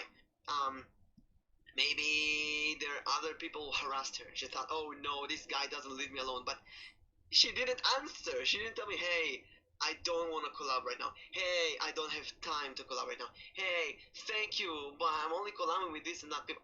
No answer, ghosting. And I think she didn't even see my message, but she did give me a like on the post. So maybe she does. So you see what I mean? How annoying that can be. It's kind of hard because sometimes people just like things to like it. Because you know how like sometimes like when someone new likes your post, you kind of, some people do this, they'll go to that person's profile and they'll take a look at it. And so I wonder if that was like maybe like they liked it so that they could get like a follow from you, but with no intention of like actually doing any collab. Yeah, exactly. That's the only time someone blocked me like that. So that really caught me off guard. But at one point you get used to being, after like the fifth person who blocks you, you're like, okay, some people blocks you. This is how social media works. It's fine. It's okay. I blocked people as well. Sometimes you're not really, you can't deal with certain people. Yeah, and it happens. So about how you trust with other VTubers, I think in my case, I kind of send a battle. Hey, Nyx Oleander, welcome. I kind of put a battle with a letter inside in the water, and whoever picks that and wanna chat with me, I'm like, okay, I can trust that person. And worst case scenario, if they like Nyx, I believe we're gonna this podcast. I believe will run for a long time. I think so. Both gonna enjoy it. But let's say next week Nyx is like, you know what? I didn't feel comfortable about the podcast, and I want you to unpublish the video, and I don't want to do it anymore. Because I don't know, because of something you said. I don't believe this will happen. I don't think that will happen. I say that because it happened to me before. It happened to me before, and I didn't do anything different than I'm doing right now. It's just that sometimes I'm from a different culture. I'm Israeli. Nyx is American. There are things between the lines that I don't get and she doesn't get, and you need this. When you work with people, with other VTubers from different cultures, different parts of the world, different languages, you need to bring this benefit of the doubt that they're not doing anything to hurt you. Yeah. It kind of goes into like the first time we did a study stream together. This was offline. I texted Mimic and I said, is there anything I should know before we call? And you seem so thrown off about it, because then you had asked about it later, and I said, because of the culture difference, I don't want to offend you in any way. That was so strange. Also, Zuraden recognizing Israeli accent. Let's go. The Gal Gadot accent. Nyx series is a magnet for Hebrew speakers. We don't know why. Apparently I am. I am. I don't know why. She has so many Hebrew speakers in her community. It's so weird. And they don't know each other. It's like everyone's from random places. Oh, Lebanese. Yeah, we're neighbors. Neighbor, let's go. High five. Ooh. Lebanon is the only non-Muslim country around Israel, and they're half Muslim, half Christian. It's, Oh. weird, yeah. Like the Middle East is I think I'm not good at geography. It's like 90% Muslim, and then there's 5% Lebanon Christian, 5% Israel Judaism. It's so weird. So And then many, there's yeah. 1% of the others. So yeah, nice neighbors. What did they say about the Nyx. Yes, First yes, of yes. all, I was Nyx. I was surprised that she agreed to do a face stream study session, because VTubers usually don't do it. When I asked her why did you trust me, she was like, because you're in the other side of the world. What can you do to me? That was my actual response. You're halfway across the world. What can you do? What can you do? Like, it's such an adult response. And brings me back to a story. I don't want to say this story. That's like that's bad times for me. 2018, I was in another community in Maple Story 2, and I was in a Discord server, and I get really into a community at one point. And there was a girl that I started talking with, and she was from, I think, I don't know, somewhere United Kingdom or something, which is like 5 or 6 hours in plane, right? In airplane. And at one point, her boyfriend discovers this and starts attacking me in the general chat in front of everyone. I was like, bro, I didn't know she had a boyfriend. Like, what's going on? I wasn't hitting him, just friendly. And it was, no, either kick this person from the server or I'm leaving the server. And everybody started to scream at each other. I'm like sitting there like, what the hell? Let me just leave the server and never speak to people again. And at one point, I'm like, one person asked, what's the issue here? And the boyfriend is like, I don't want him to follow my girlfriend or whatever. And I'm saying, I'm in a different country. You think I'm gonna take an airplane and get your girl? What? Doesn't even make sense. I ended up leaving that server and never interact with those people ever again because it was a mess. Yeah, he seemed very insecure. Very a insecure. lot of weird people. But the moment Nyx told me, you're from another country, what can you do? Like, you're in the other side. I'm like, oh my god, this is an adult person. It's an adult person acting like an adult. I want to work with him. That's like my honest response. What can you do? You're halfway across the world. Like and like I told you, it's very different if it's someone who is in the States, which they can take a really quick few-hour plane ride or they can drive. The difference for you is you have to go through like maybe 24 hours of flying, which is one, very expensive, and two, way too time consuming. Yeah. Whereas like in the States, like to the northern mountains of snow and go to elven caves and whatever. I don't even know. Yeah. To hire a bear and welcome to the party, Zero. Woo! We got 1200 Nyx. It's all thanks to you. No, all you, not me. No. Every time I get an achievement in the channel, I give a shout out to my followers. Everyone follow Nyx. She's adorable and amazing. And next week we're gonna do the podcast on her channel. We're gonna switch every time a channel. That's another thing about trust. I remember when I started collabing with people, like my 3 months, 2-3 months into VTubing, I had like 200 followers, and I collabed with this girl, and she just started. She had like 20 followers, and she collabed. She debuted, and we did a collab. And during the collab, non-stop subscribers to her, and I get none. I didn't have subscribers back then at all. And I keep hearing her, thank you for the beats, thank you for the subscribe, thank you for this, thank you for that. I'm like, oh, please. It was hard to listen to. And some people that I collab with, they're like, no, you have to mute your Discord when you speak to your chat and so on. So I started doing this thing whenever I get any kind of achievement, a raid, a subscriber, a follower, it's like, hey, we did it. It's thanks to you. Because I'm not doing this alone. You're here as well. And when I'm going to be on your channel, I'm going to push people to subscribe to Nyx and so on, because I love seeing other people succeed. Jealous, but supportive at the same time. It's like a positive competition. Yeah. That makes sense. That's a good way to look at it too. It's just kind of like continuing to support other people, regardless if you aren't getting that same support. Because one thing that like really like solidifies who you are as a person is you can be jealous because that's just human nature. But then you also have to know is like you have to give the support that you would want in return. Even if the other person doesn't give you that support, what really matters is like the support you give other people, because in the long run, that's going to come around and come back to you. Regardless if it's from that person or from a different person, the support you give to one person is going to keep on going until one day it's going to go back to you and you're going to get that support. I don't really collab much with VTubers outside my category. Within my category, it's easy since we just do content together. Yes, I'm doing varieties. I have so many categories, and then actually I didn't know what to do with Nyx the first time we collabed. So we started talking about what kind of interest do we share, and tower trading was one of them. You know what's really funny? Collab. This morning when I was trying to like fix my Wi-Fi, I was just standing in front of the router for like an hour.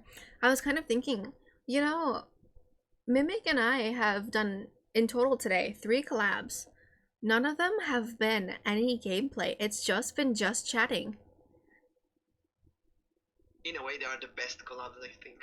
And it's mostly because I kind of feel like start a new goal. I like to do the goals a bit straight. 1500, let's go. Gotta get to 4K by the end of the year, you know? Yes. Single category streamer mostly. I do a little bit outside my category, but not much. What category are you streaming, Zero Den? It's games are. I feel like at this point I played all the co-op games that I wanted to play on streaming. So I'm only left with repeating the same games. And yesterday I tried Fall Guys for the first time. It was really fun. Black Desert Online. That's a good category. That's a really good category. But I can't do the same thing. I have to do something different every time. So I'm doing D&D and tarot trading and just chatting and tier list. I didn't do a tier list in a long time, but it's like something you can do with anyone. It's very easy to get into. Yeah. And now I'm doing a podcast, which is great. I never done a podcast before. So this would be my first as well. Usual stuff. This would be my first time as well. It's very different, but it's something that I've wanted to do. So, how do you trust someone before you go into a collab with them for the first time? What kind of steps do you take? I first kind of look at their content. Are they someone who I would click with or kind of just like vibe with? Because like I've collabed with some people like in like large group collabs where I knew they were a streamer, but I just didn't know who they were yet. But I could already tell that we would not get along. How can you tell that? How can you say that? So for me, there's levels of chaos. There's levels of chaos that I can tolerate. And there's some people who their level of chaos just goes above and beyond what I could physically tolerate. Like they might give an example of something that someone can do that is too much for you. So I had a friend from work not too long ago where they had a collab with me. I could say not too long ago, but it could be like 3 months ago. We're giving random times. That's like years in VTuber time, by the way. So I had a friend from work who had a collab recently, and it was just 2 people. But the interaction between them was one person kind of just seemed like they were, you could say like VTubing. Like stream? Just like what? you can kind of say like being a VTuber, being a streamer is to be an entertainer. But you should still be an entertainer that people enjoy and want to watch. Whereas there's other types of entertainment where you are doing it as if you're an actor because you want the views. So they were playing up their personality. And then as soon as the stream cut, they kind of went down to 0. Oh, I see. So it's just kind of like playing up your personality for the stream. That's something that every time I end a collab with someone and we stop the stream in the raid, and there's the moment I click stop stream, and then we go to the private Discord chat after stream, I have this small, my heart skips a bit. What is gonna happen? What are they gonna say? Mm-hmm. And when it's like when someone says, "Oh my god, I had so much fun," and they stay chatting with me, that's like yes. But sometimes people would say, "Thank you, I gotta go," and then I feel like, "Oh wait, something happened." And sometimes people will like, well, that actually never happened, but I fear the day something like this happened. Someone go, listen, I felt really uncomfortable. Can you unpublish the vote? It's like it never happened before in a voice chat, Mm-hmm. but I like fear the day. What if this happened? I actually, now that you mentioned that, I don't remember when this happened. I was doing a collab with someone, and after the stream, and I'm close with this person. Like, I've told this person like all my issues, like everything like that's going on with streaming, and so like they know everything that's going on. And I had told them like after we ended stream, after I stopped streaming, after they stopped streaming, we were just kind of sitting in the chat and we were talking, and I was thinking, and I told them like I'm not happy with that stream. And I was telling them the reasons why. And it wasn't anything that they did, but it was because of me. I wasn't happy with how I presented myself in that stream, and I was not happy with where I was at when I was streaming, because I was focused on something else when I should have been focused on that person and the stream. And I told them like the stream went fine, but I'm just not happy with it. And they're just kind of like, I told them the reasons why. I told them my like how I felt during the stream, and they're just like, no, it makes sense, but that's also why we're here for you. I still kept that VOD. I just wasn't happy with it like during that time. If I look back to it now, I'd be like, okay, the VOD isn't bad, like it's still good. I just wasn't happy with where I was at that moment, but I still kept it. The other person still kept their VOD. But that kind of goes into like for the future, yeah. Yeah, and like there's some people who don't keep their VODs, some people who do. I think it What just you mean to say is that they're not genuine. Some people are just very spent. I think after talking in front of the audience drains their social battery. Yeah, completely agree. Mm-hmm. Because there's it's like let's say you work a long day. At the end of the work, before saying like, "Oh, thank you so much, it was fun. See you later, bye." You know, you may have a small chat about after work and so on. Yeah, kind of like going off of like Zero, what you kind of said, like is what she means to say is that they're not genuine. Like there is a certain amount of genuine characteristics that people bring into the stream, but then there's the people who go above and beyond that genuine, is they don't want to show their genuine side. They just want to show something they think people will be entertained by. Whether that be screaming, yelling, swearing, they think by doing that they'll get the views.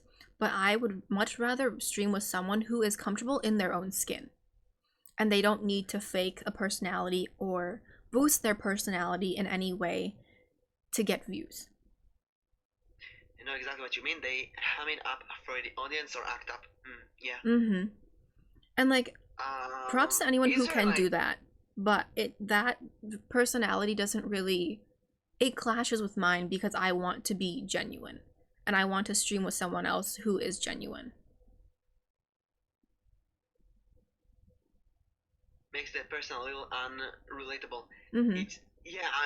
Yeah, there's nothing wrong with it. Maybe. Okay, I have two types of people that I collab with, right? Let's say three types. There's the people that I reach out to them. There's the people who reach out to me.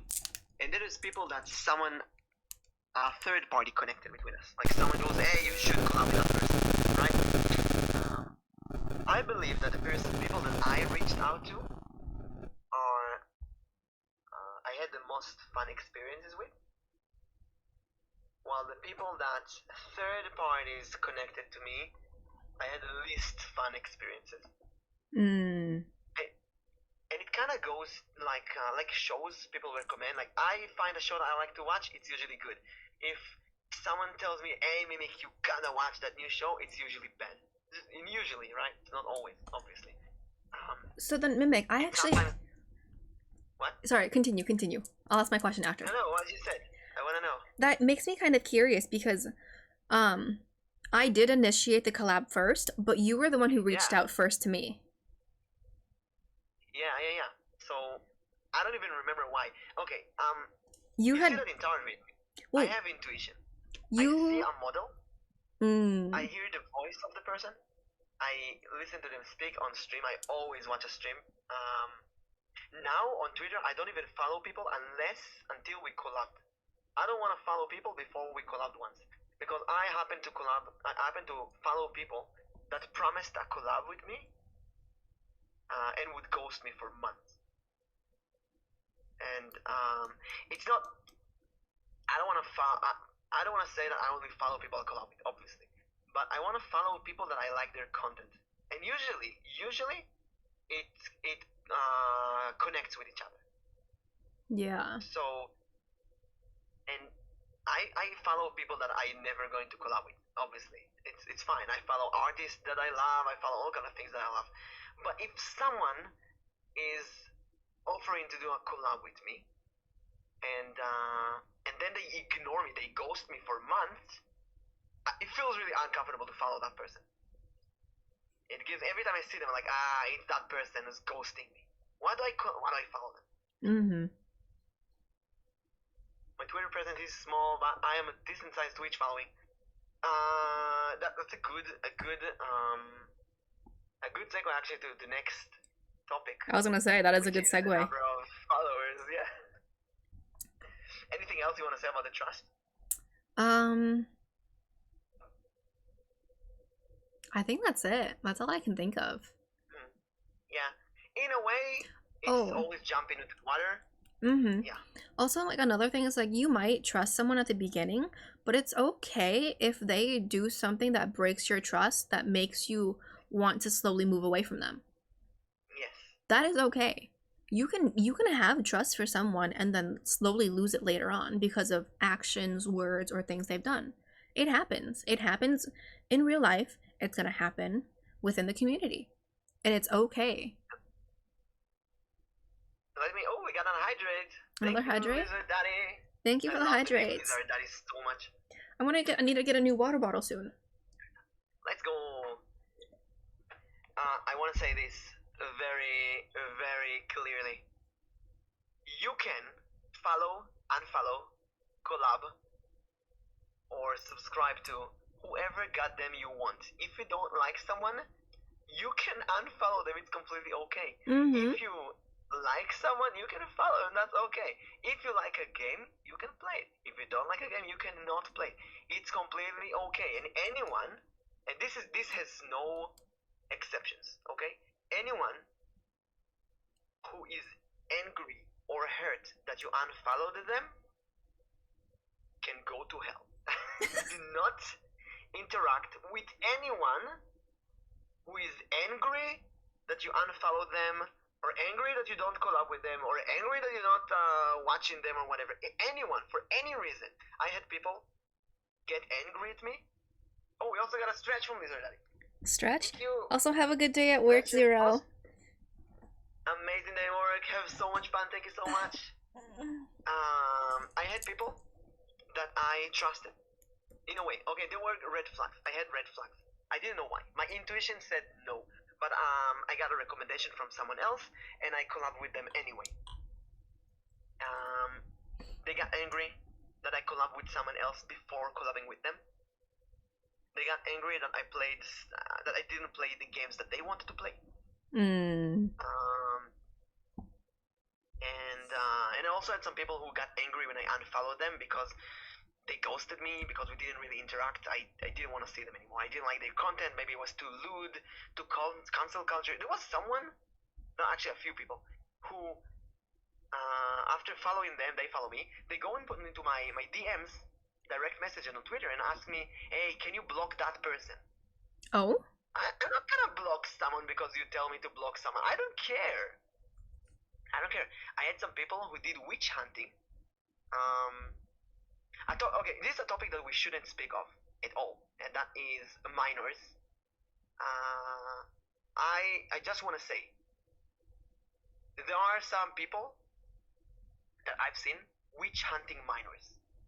going in public and saying, hey, pictures, right? This person is a minor, block them in all platforms. Mm-hmm. Now, I am not going to go into my channel, my content is adult only, right? Yeah. I don't want minors to view my content, but I'm not going to go into the pants of every person. Or pants is a bad word here. I'm not going to go into the idea of every person, make sure if they're minors or not. I have 7,800 followers on Twitter. Many of them are creeps. Many of them are scam bots. Many of them are probably minors. I cannot control this. Neither can you. Yeah, you can't. Like, I can say like the same So- thing. Like, I think I'm at like 1,200 on Twitter, Yeah. but like every single day that number drops because the bots are being kicked. Mm-hmm. It means nothing. It really means nothing. The numbers on Twitter mean Yes. nothing. Yeah. When someone did that shout out of hey, that person is a minor, block them, I cringed so hard. You need to witch hunt a minor, like I understand block them. Then you don't need to witch hunt people. Anyone who witch hunt people, I don't know why I get into why I said minor, just reminded of that specific event. Yeah, I was gonna say, anyone who witch hunts which- someone or mhm. goes into hey, that person did this to me or that to me, or they're minor, they're trans, they're LGBTQ, they're black, they're white, they're I don't know what. For Witch any hunts? reason. Yeah, You witch tell hunts me in to block general aren't someone and I necessary. don't know, like, witch hunting is a very big red flag for me. Mm-hmm. Like, there's honestly no reason why anyone needs to witch hunt. The only reason why someone would be witch hunting is one, if they're jealous of your counts, or two, they want the competition out of the way. But honestly, there's no reason for anyone to need to be witch hunting anyone else. Everyone has their own content, everyone has their own branding, and they're allowed and they're entitled to that. You don't have to follow them. You don't have to watch their content. You don't have to do anything related to that person. So why do you need to go and witch hunt them if you don't need to have anything to do with them? Why is it so important to you that someone else doesn't follow someone that you don't like? Mm-hmm. Why do you care? The only that tells me is like you're craving and you're needing attention. And so in order to get that attention, you're taking it out on someone else. And I'll say that a lot. My door is not completely clean as well. When I was 18, I was seeing myself as a justice hero. I saw someone smoking in the mall. I would call the police. Hey, that person is smoking. Well, not call the police, but I'll find this a police officer like, hey, this person is smoking where it's forbidden. And I remember one time a police officer looks at me like, I don't care. And it's, I mean, like, the police does something. Please, Like, I don't someone who care. wants to fix the world, but someone who shouts out witch hunt, they're not aware of how many people there are. You know how many minors exist? You know how many minors follow everyone on Twitter? You can't control this. Savior complex. Savior complex. Yeah. But people have their own reasons. We can't judge. Mm-hmm. I think never witch hunt anyone for any reason. Like if I have people that I blocked, You probably blocked them for a good reason. I cannot imagine myself going to Nyx and ask her to block those people as well. I cannot imagine that happening. No. Yeah, bro. You know what? Here's an example. Something that I thought might happen. Okay. Let's say someone blocked me and I blocked them, and we had a really messy argument a few months back. I love you, Spade. Mwah. Thank you for the kiss with him. And let's say we're doing this podcast on Nyx's channel next week, and suddenly this person follows Nyx and start interacting with chat. What am I gonna do?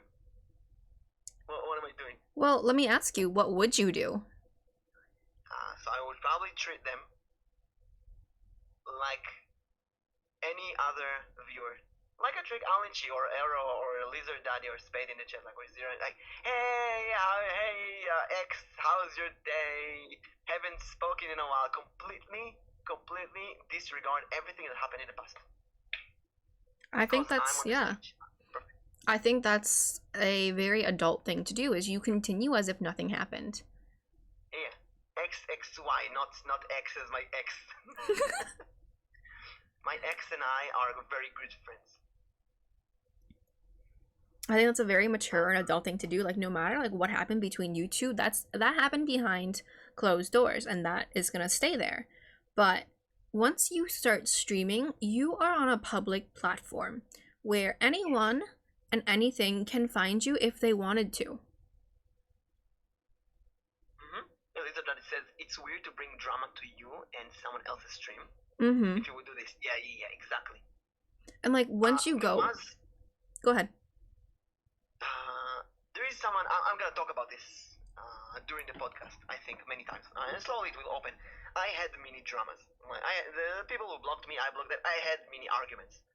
And it was a month ago, but I remember one time I had someone who blocked me, and then someone else went into my chat, and let's call that someone who blocked me Y, like X and Y. Mm-hmm. And someone else went into my chat, and during the end of the stream, hey, can you raid Z?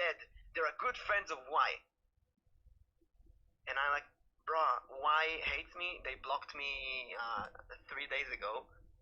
Mm-hmm. And that person puts the emotes of Y's channel. I'm like, oh, I don't want to see these. But I don't want to tell anyone because it's nobody's issue. It's no one's business what happened between you and another person. Yeah, happens so often. Yeah, and I just, oh no, I'm already raiding someone. I have someone I need to raid. I promised to someone. Probably don't even mean anything. They don't know. They don't know. But I feel so disgusted. Seeing that I assume. Also, someone did. Do you know this Twitter trend of the Twitter app makes your family? Like they make a family tree. Oh yeah. Who's the parent? Who's the mommy? Who's the daddy? Like, it's really funny until this another person who blocked me for the same reason as Y. Like two people who blocked me for the same reason. Let's call that person I don't know, B. So B and I were the parents in that tree, like the next day after B blocks me. And I'm like, oh. And the person who did the tree like tags us, hey, you two are best friends. Look at that, your friends. Like, I'm like, oh my god. So I just remove the tag. Yeah. But it's awkward as hell seeing the emotes of other person there when you have drama. Yeah. I feel like as the viewers, we need to respect who the streamer is going to raid unless asked. So we shouldn't recommend channels and let them raid. Thank you, Diana. Yes. Welcome and good evening. Yes. Unfortunately, we can't control other people, you know? Like, you can have minors in chat that you don't know. You can also have people who tell you, hey, can you raid that, my friend? Can you do this? Can you do that? Yeah, and I feel like being a viewer is one thing, and it's different when you're a viewer and you're also a streamer. Because then you kind of know, like, what to say and what not to say. But when you're only a viewer, then you don't know what happens in behind the scenes. And so I have yet to have anyone say, let's raid over to this person. Because the reason for that is because a lot of my viewers are also other streamers, with a few people who are not streamers. But there has only been once, maybe twice, when I asked everyone, who should I raid because I have no one live. And that's when they suggested things. But for the most part, they never ask, can we suggest someone or go raid this person? I have yet to have that happen. It happens just like trauma dumping happens sometimes. Like just like people bring things that you don't want. Some people have a channel redeem to choose who to raid. Unless someone has that redeem, I don't think it's any of the viewers' business to tell a streamer who to raid unless streamer asks for a suggestion. Yes. Exactly. I feel like if you want a streamer to raid someone, at least check if they maybe have a guide, the raid redeem, or something along those lines. Yes, exactly. But some people did it. Very early on when I started, Arrow remembers that very early on, someone even said, hey, what if, I was like, hey, we should raid someone, and then one viewer goes, hey, what if I start to stream and you raid me? lol. Yeah, And I was like, nah, I'll just trade someone that I know. yeah. But Arrow later was like, oh, that's a bet. If they do that, oh no, stay away from that person. Mm-hmm. That's, And I yeah. don't think they intended. They probably didn't. Know what they were saying. Yeah. Like, they probably kind of meant it as, like, a joke a little bit, and they found it funny. But, like, in our eyes, we kind of we see it differently.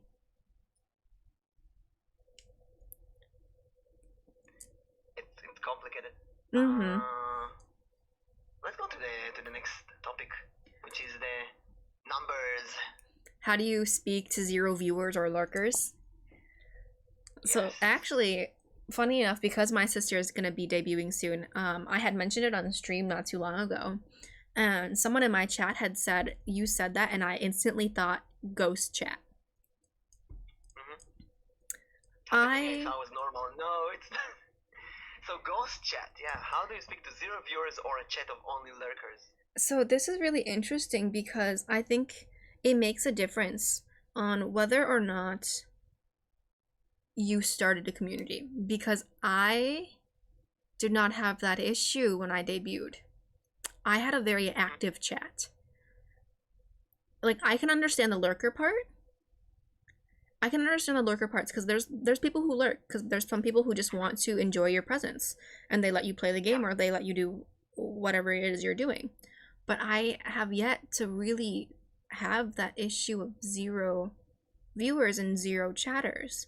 But I know that my sister with her debut group it's probably gonna be there for some people. Might be that, yeah. And it's just really a matter of like, are you going to stay quiet the whole time?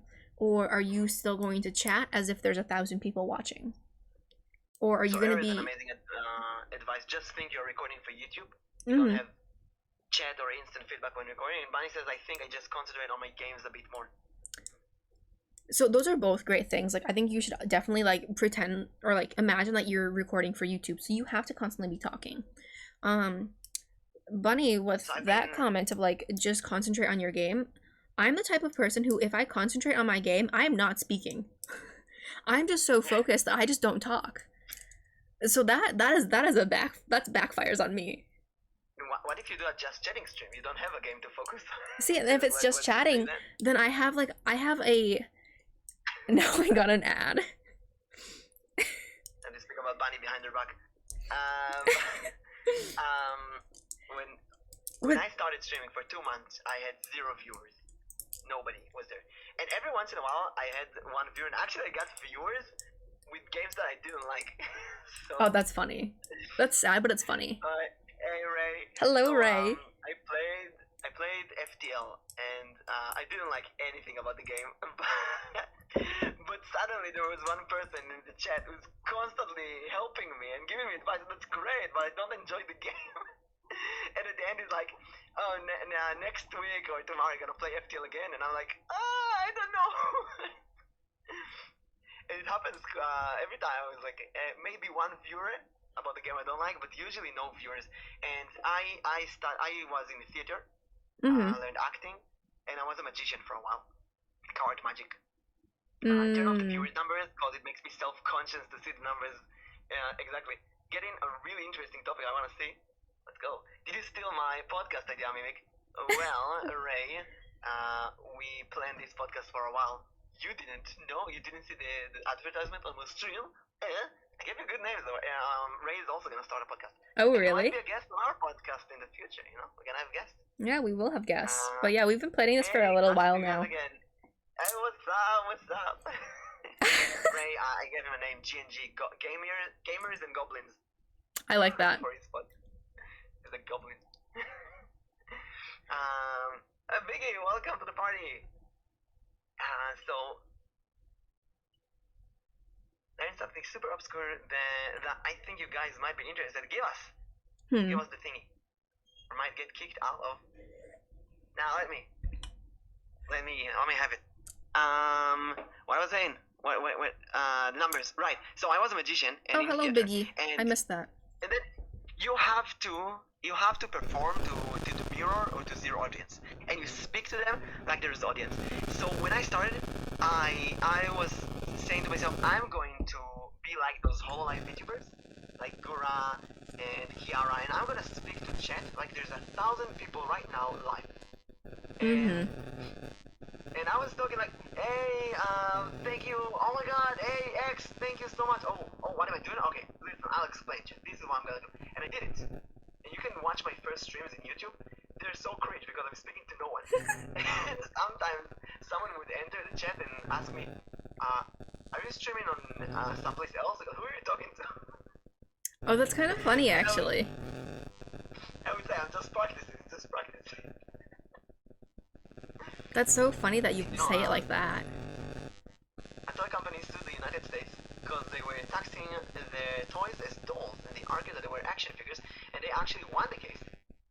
Imagine being a lawyer who goes to the Supreme Court and arguing that shit. That sounds fun.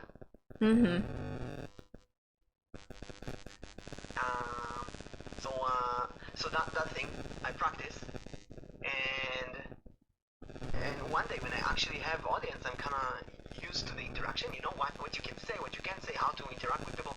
Now though, if I have lurkers suddenly, a ghost chat, I don't know what to say. Yeah. Back to that mentality, like, wait, how did I speak to no one? What do we do? Like this podcast, yeah, this because Nyx and I, many people for spaghetti. There's no Wi-Fi, by the way. Frontier's down. In a way, there's so much stuff that we want to get out and speak out. So it's great to have a podcast and speak to people.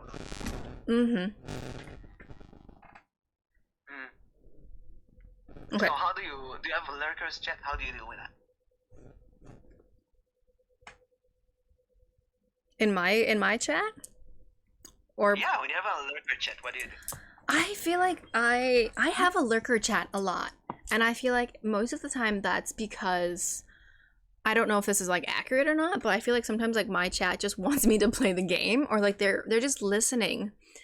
I do say like my chat becomes a lot more active when I'm playing horror games. But when it comes to like other games, like recently I was playing like Assassin's Creed or like other like games that like you need voice acting. My chat will kind of just they'll listen. Like they'll tell me that they're lurking. And I'm okay with that. Like I don't always need an active chat. Sometimes it's just kind of nice to enjoy their presence knowing that they're there and play the game and then be like, guys, do you see what's going on? Like, this is very questionable. And then like sometimes someone will say something, sometimes people won't say anything, or like sometimes they'll just put emotes, and that's even more than enough. They don't need to say anything. I'm okay with a quiet chat. That's the thing. Most people aren't, and that's I think. Also, there's Go ahead. There's the thing is that many of our viewers are also streamers, also VTubers. Yeah. So yeah, you need to understand that sometimes they came from other VTubers communities. So Biggie. let's say I have a follower from Nyx's community. I've just been looking for Nyx's stuff. Biggie. Yeah, Nyx, she couldn't stream this today because Wi-Fi's still out. Internet, no Wi-Fi. So please give Nyx gifts on her throne. No. Buy her stuff. I told my Discord already that we had internet issues. Wait, I need to go to the bathroom again. Browsing your model made me interested. Wait, me or Nyx? Spade? Yeah, the mimic model. Now with extra googly eyes. I'll give Nyx granola bars if she puts them on her throne. Do it. You mimic, let's go, Spade. Wait. Thank you so much. I need to go to the bathroom again. Hold on. I have a small bladder. Do it, small girl. In the meantime, I will show everyone my original model. Mimic. To those who don't know, until about 2 or 3 weeks ago, I was this dice. Very dice. I was this dice. Hello, Mimic dice. But then I became human. That's the original model. We put it on Nyx's head. Ha ha ha. I gotta be here. On Nyx's head. I'm a lurk and it's good luck, Ray. Thank you for the lurk. Gotta appreciate the googly eyes. They add so much. Choptos, Nick, still waiting to see those granolas. The OG of Mimic. Yeah, secret. I didn't know what VTuber I want, and I didn't have money for a full model, so I just went with a small model, and it's basically a head. It's just a head. Not even half body, it's just a head, look. It's just a head. Okay, I'm back. Head. I'm back. I'm gonna get the head out of here. What did I miss? I showed them the Chop original Nyx. Mimic. Gotta appreciate I love the googly eyes. We were doing that before stream and I was just laughing because I love the googly eyes. They're great. The one time I logged into Twitter, I found that I'm apparently well, it happens. Twitter jail's a thing. Yeah. Nyx, did you change something in your microphone? Can you mess with the wires a bit, because I hear you from one ear. Oh? I didn't do anything. I just came back. I haven't touched anything. Keep speaking. How Count forward. Hello, everyone. Oh, now it's fine. Okay. I was like, I didn't change anything. My earphones. So, do you wanna go to the next subject? Yes, let's go. Some good stuff. Actually, I wanna jump to 10 to trauma dumping. What do you say? We can jump. Let's jump. Let's jump to 10. That's what we covered. Yeah.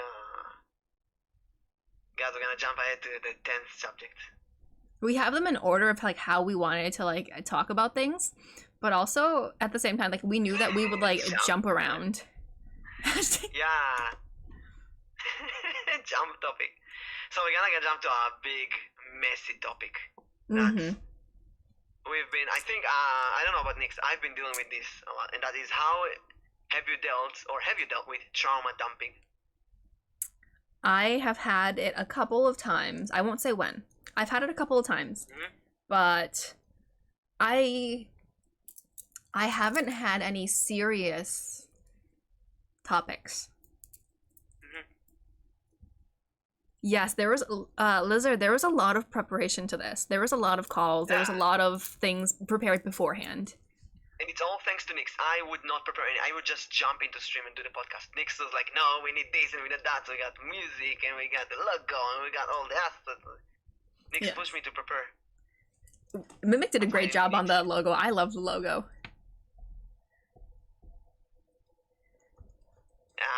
Nyx's parents did a great job on Nyx.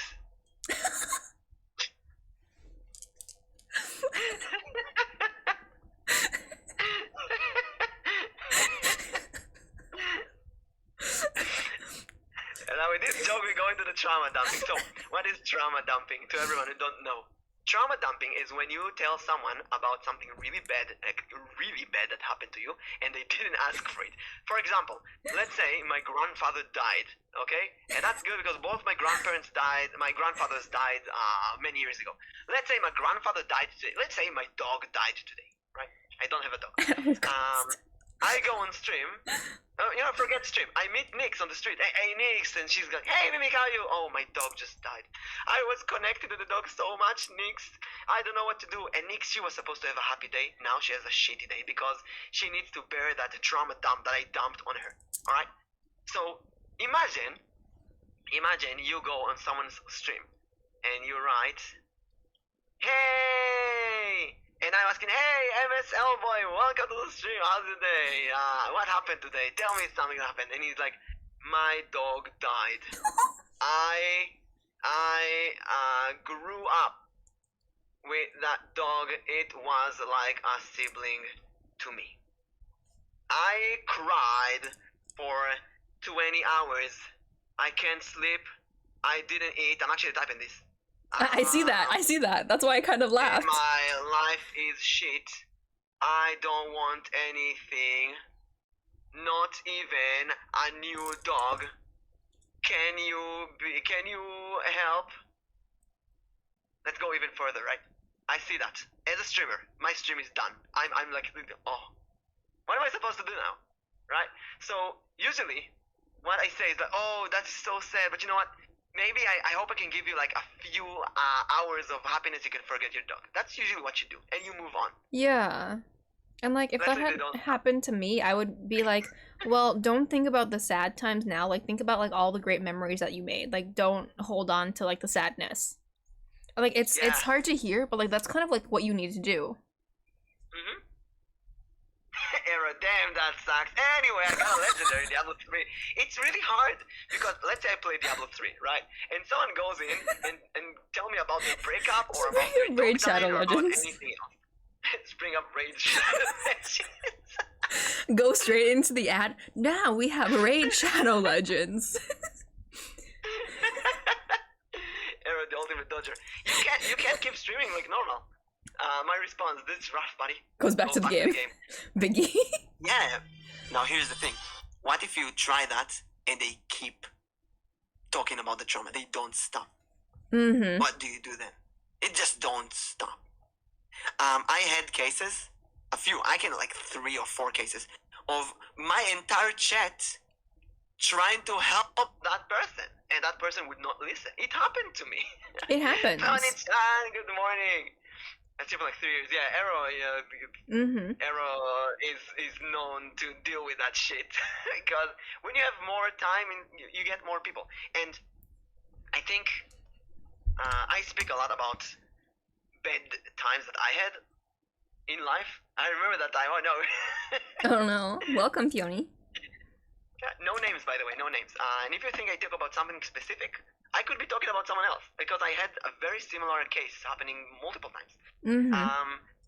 Thing I didn't do, but I think I should do in the future, immediately tell the person, listen, I really want to help, but I'm not qualified, and I don't want to give you bad advice, and I don't want my chat to give you bad advice. So please feel free to send me a DM, and we'll talk about this later. Mm-hmm. And in a DM, you're gonna tell them, please seek therapy because you are not a psychotherapist. You're not there to help those people. And how do you feel if you offer a sponsor from a law firm? Here's something. I don't know. I feel concerned. I would feel concerned if a law firm was gonna sponsor you. Oh wait, Nyx. That's unrelated to the topic, right? Yeah. It's like trauma dumping in a way, not a bad thing in this case, but it's like trying to. Here's the thing, right?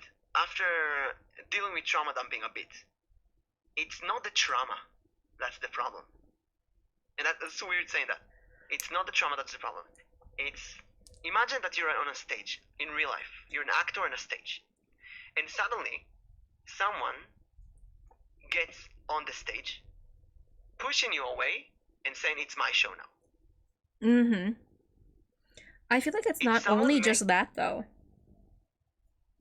It's dumping. It's dumping.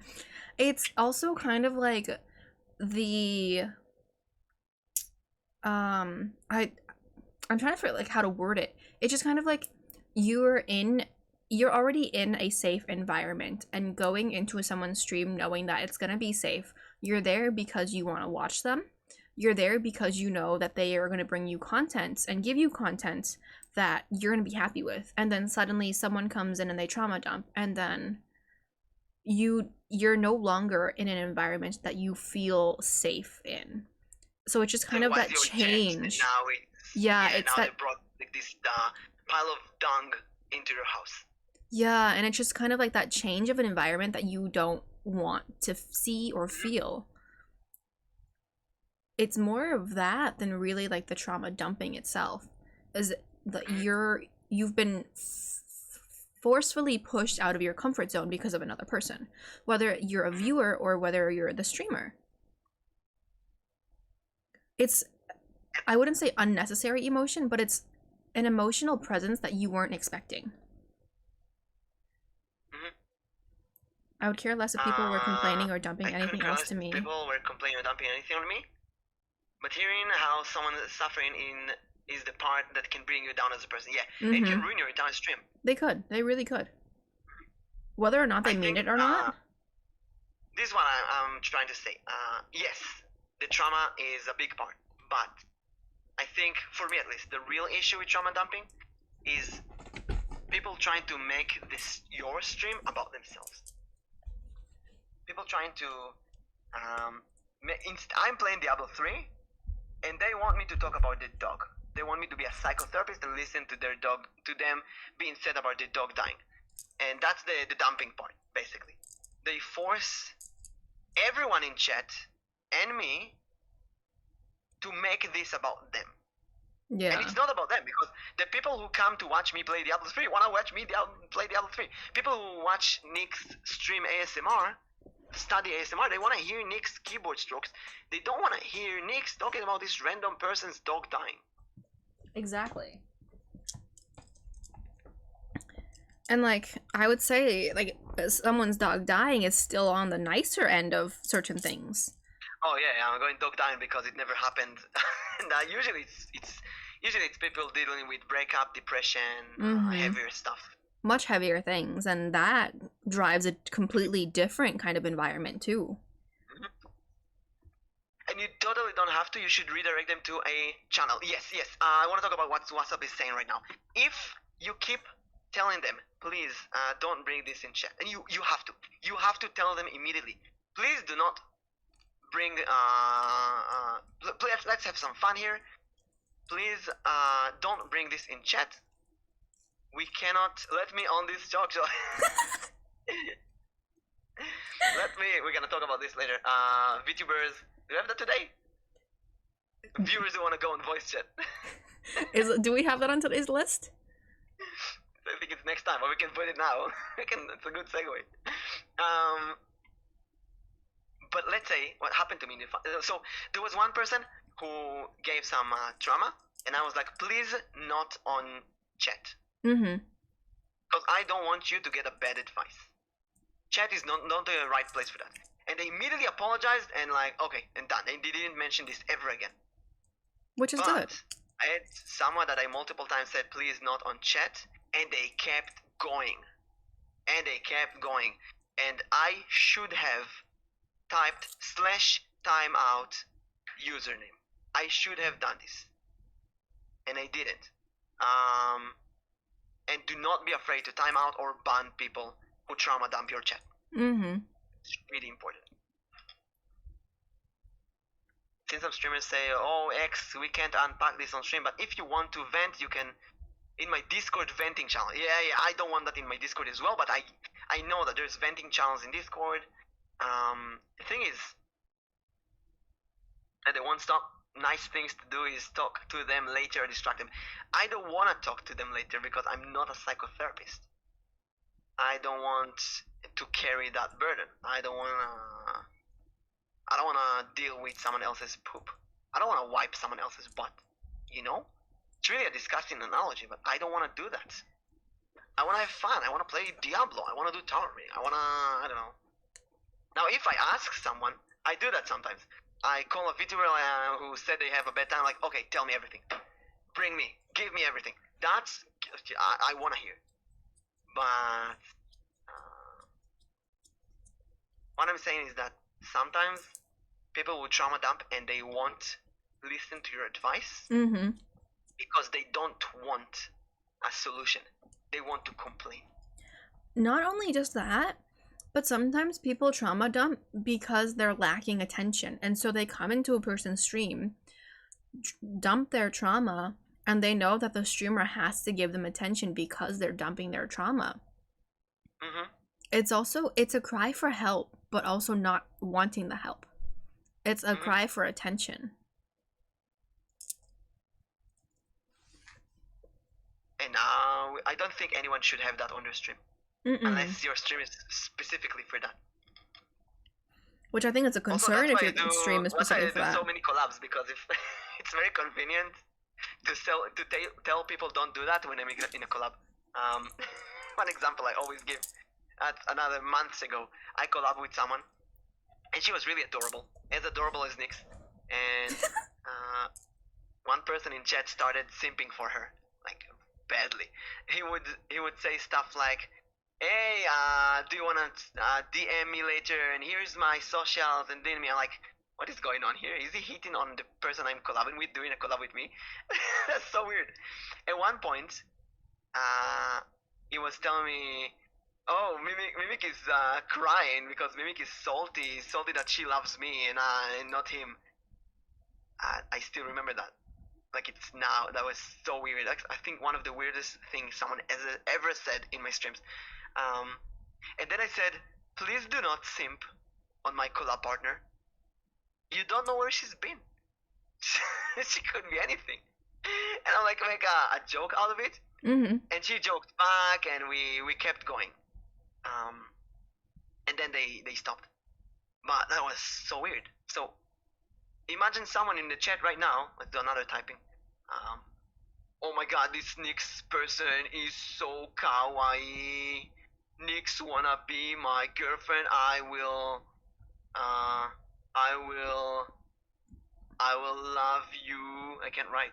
Love you every day, please. Here's my socials. Lemao. If we would go out, throw that stupid Mimic. Honestly, I'm So pretty sure that person would be timed out instantly. They should be timed out, yeah. Good morning, green mates. Nyx, oh my god, let me be more full stuff on Tron. Yeah, you know what, Biggie, buy all of her stuff on Tron. I will make her go out with you on one date. I will do. Oh my god, Nyx, marry me. We made for each other. I'm like, Jaking. Or not. What if, lol. What if, lol. Mommy, please. Oh my gosh. I think it's easier for me to time out people if there's a collab party. So if someone simps on Nyx, really simps on Nyx on my chat, and I can smell the manly hormones, I feel more comfortable saying don't do that, because I don't care about myself, but I do care about other people. Yeah.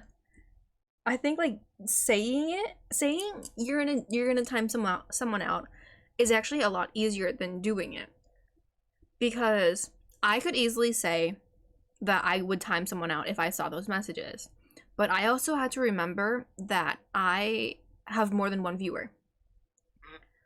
There was a time in my chat where I had someone kind of yelling at me. And Thank you, Anton. Thank you for the hydrate. I will not be hydrating for the rest of the day. I'm kidding. Oh, what's up? We can't see links. You can send them to one of the mods, and they will decide if they want to post it or not. If you send to me, I'll see it after the stream. But I basically had someone who was kind of like yelling at me in my chat, and one of my mods had come on and said like, please don't yell at her. Mm-hmm. I definitely, this was during a collab, but I definitely should have just gone in myself and timed the person out. In the end, they were banned, but where's the eat food redeem? I don't know. Not there, not existent. If you do a food redeem, I will just go and get food. Yeah, go get food. But we can eat Nyx. She can take mushroom form. And hey, hydrate, thank you. Again? I haven't even put my cup down yet. Hold on, I'm out of water already. Already, go fill your water. I'm taking really small sips because I know that they love to hydrate. Cannibalism already. Cannibalism, no, that's what I was fine. thinking. I'm a mimic. We eat people. Yeah, that's why Mimic tried to eat me before stream. Where's the legislature? Immunity from civil liability. That we're not gonna. It's not a lost stream. We're not gonna read that. I'll skim through it while Nyx is. That's one of the reasons I love the state. Notwithstanding any inconsistent provisions of any public or private, any special law, and person voluntary without the exception of monetary or other. So who's the sponsor? Lawyers. No, I do learn political sciences. I did have a few classes about law. So Ew, I'll read it later properly. Yeah, the laws have places. So yeah. Oh, I wanted to say something, but I forgot. God damn it. No, it was so important. Oh yeah. If you're like one or two people in chat, when you're really small. If you ban one of them, you lose all of your interaction. But if it's someone that's angry at you or messing your vibe, like yelling at you, like you said, what do you do? That's so confusing. Yeah, like what do you do? Like it's Yeah. easy to say that you're gonna time them or you're gonna ban them, but like in that moment, you're also kind of thinking like if you have a collab partner and they don't know what's going on in your chat, or if you're doing it alone, you're aware of it. During that time, because it was a collab and it was an active collab where I was like talking with the other person, I kind of just made it as if that I didn't read it because there was other people chatting. And then I just continued to talk to the other streamer, making it seem like I wasn't giving attention to the chat, which is true and it's not. Like there is sometimes like I did miss like a couple of chats here and there from other people, but I went back eventually and I read it. Mm-hmm. And because that's normal, like you'll see a chat and then you'll go back and you'll realize, oh, I missed this chat. Let me go back and read it and then respond to that. But then this person just kept on asking and saying the same thing over and over again, to the point where the people in my chat had become uncomfortable. Yeah, that's the thing. I had to ban most in real life people I know from my chat because they were really just hating. There were 7 of the viewers. That's a lot. That's a lot. Mm-hmm. It's crazy, yeah. And I want to segue that to. Why is my hand standing? Wait. I want to go down. Come on. Torch up. I got a torch now. I'm gonna cook Nyx. Don't cook me. Don't cook my cousin. That's my hand. Yeah, the Zoe will cook. Zoe Oleander. A segue from that is how you deal with that in voice chat. Ooh. Is that one of our questions? Something that happened a while ago.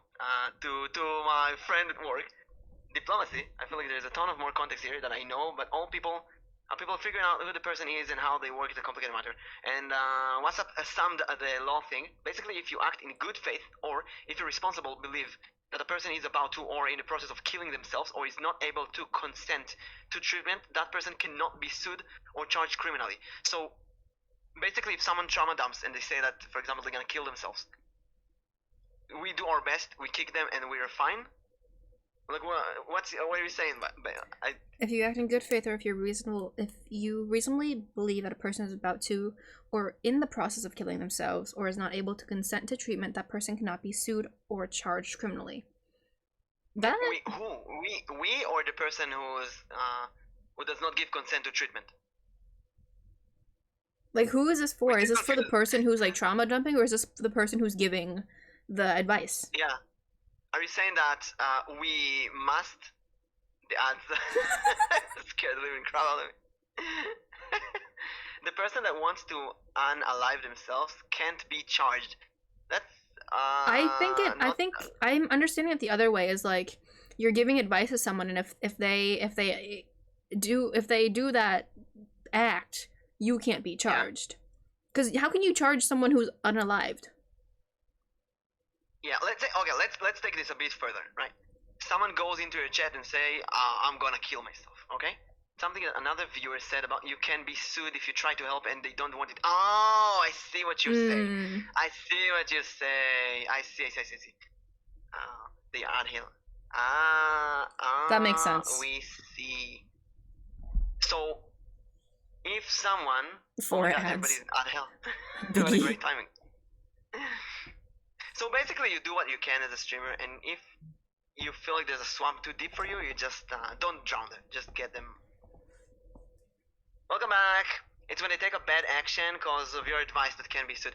In general, I think, forget the law. I don't want to be responsible for someone doing something bad. So, if someone brings a serious topic, let's not take it to suicide. Let's take it to love advice, right? Someone is broken up with someone, and they come to me, Mimic, please help me. The correct answer would be, I'm not a relationship psychologist. Please seek professional help. Because I want to be supportive. Don't want to be giving bad advice. And buy subs, just buy subs. But if you sub to me, you have to sub to Nyx as well. Biggie is sub to me. He still gets ads. It's weird. Biggie is subbed, but Biggie will still get ads. You're supposed to get the first ad, but not ads during the stream. Yeah, it's weird. Or something like that. Moving to Russia, I don't get ads in there. But you have birds. You have snowbirds that can attack your home. What? Observer is in the area. There's a story that he punched birds. My therapist kept saying most of the worst advice come from your best friends with good intentions. Yes. And chat, think about it. You get an advice from public chat, you could get the worst advices ever. Snowbirds, not snowbirds. Snowbirds. Snowbirds. And like that you make a really good point too, because I refuse to listen to my friend's advice because I know that they're coming from they come in with advice with good intentions and it's coming from their heart, but they will never understand the full situation as I do. And so they can only give as much advice as what they see from their point of view. Especially if they're going to transfer the conversation to them. Mm-hmm. Which also and it will happen too. And so that's actually one reason why I don't take advice from people. Because I know myself better than anyone else does. When it makes sense to remind people in a traumatic situation to breathe, you can never give full advice to someone, something like that. So you could never know enough, but they know their own situation. They come to VTubers for comfort. So don't give advice, give comfort. You can only give so much comfort until someone takes that too far. That's the thing. You can give them as much comfort as they want, but one person will always go too far. And that is the issue. Be honest. Again, it is not your job. You're a streamer. You're here to entertain, not to psychoanalyze people. Mm-hmm. I'm playing Diablo 3. I want to play Diablo 3. I don't want to talk about someone's dog dying. Thank you for the lurk. Someone asks for my opinion. I give them my opinion and tell them, but at the end of the day, it's up to them what to do. That's why I have a professional therapist on speed dial. There's the hot numbers for that. Not for the streamers. I think that you should always think to yourself. Should always be there at the end of corner of your head, of your brain. Where's the dust? It's not our job. There's professional hotlines for that. Anyone who trauma dumps, tell them, please don't do this.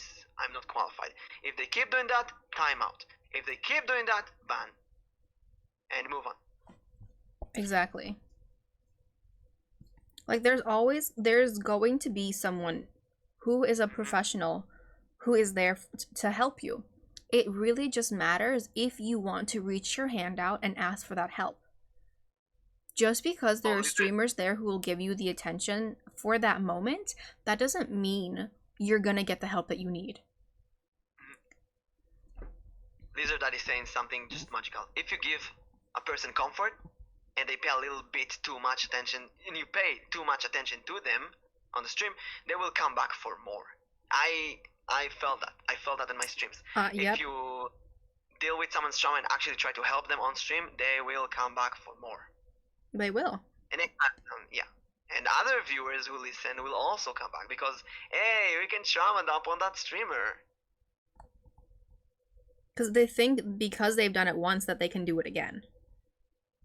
Oh, I also want to go to the other side though.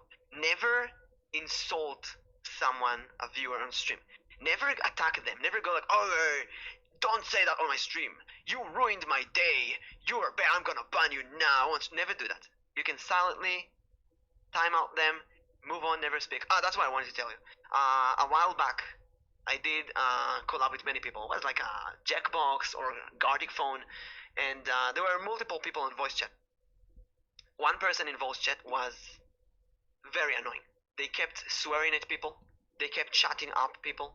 They kept being very dominated and bringing everything about themselves. They actually screamed, "You shut up! I'm talking right now."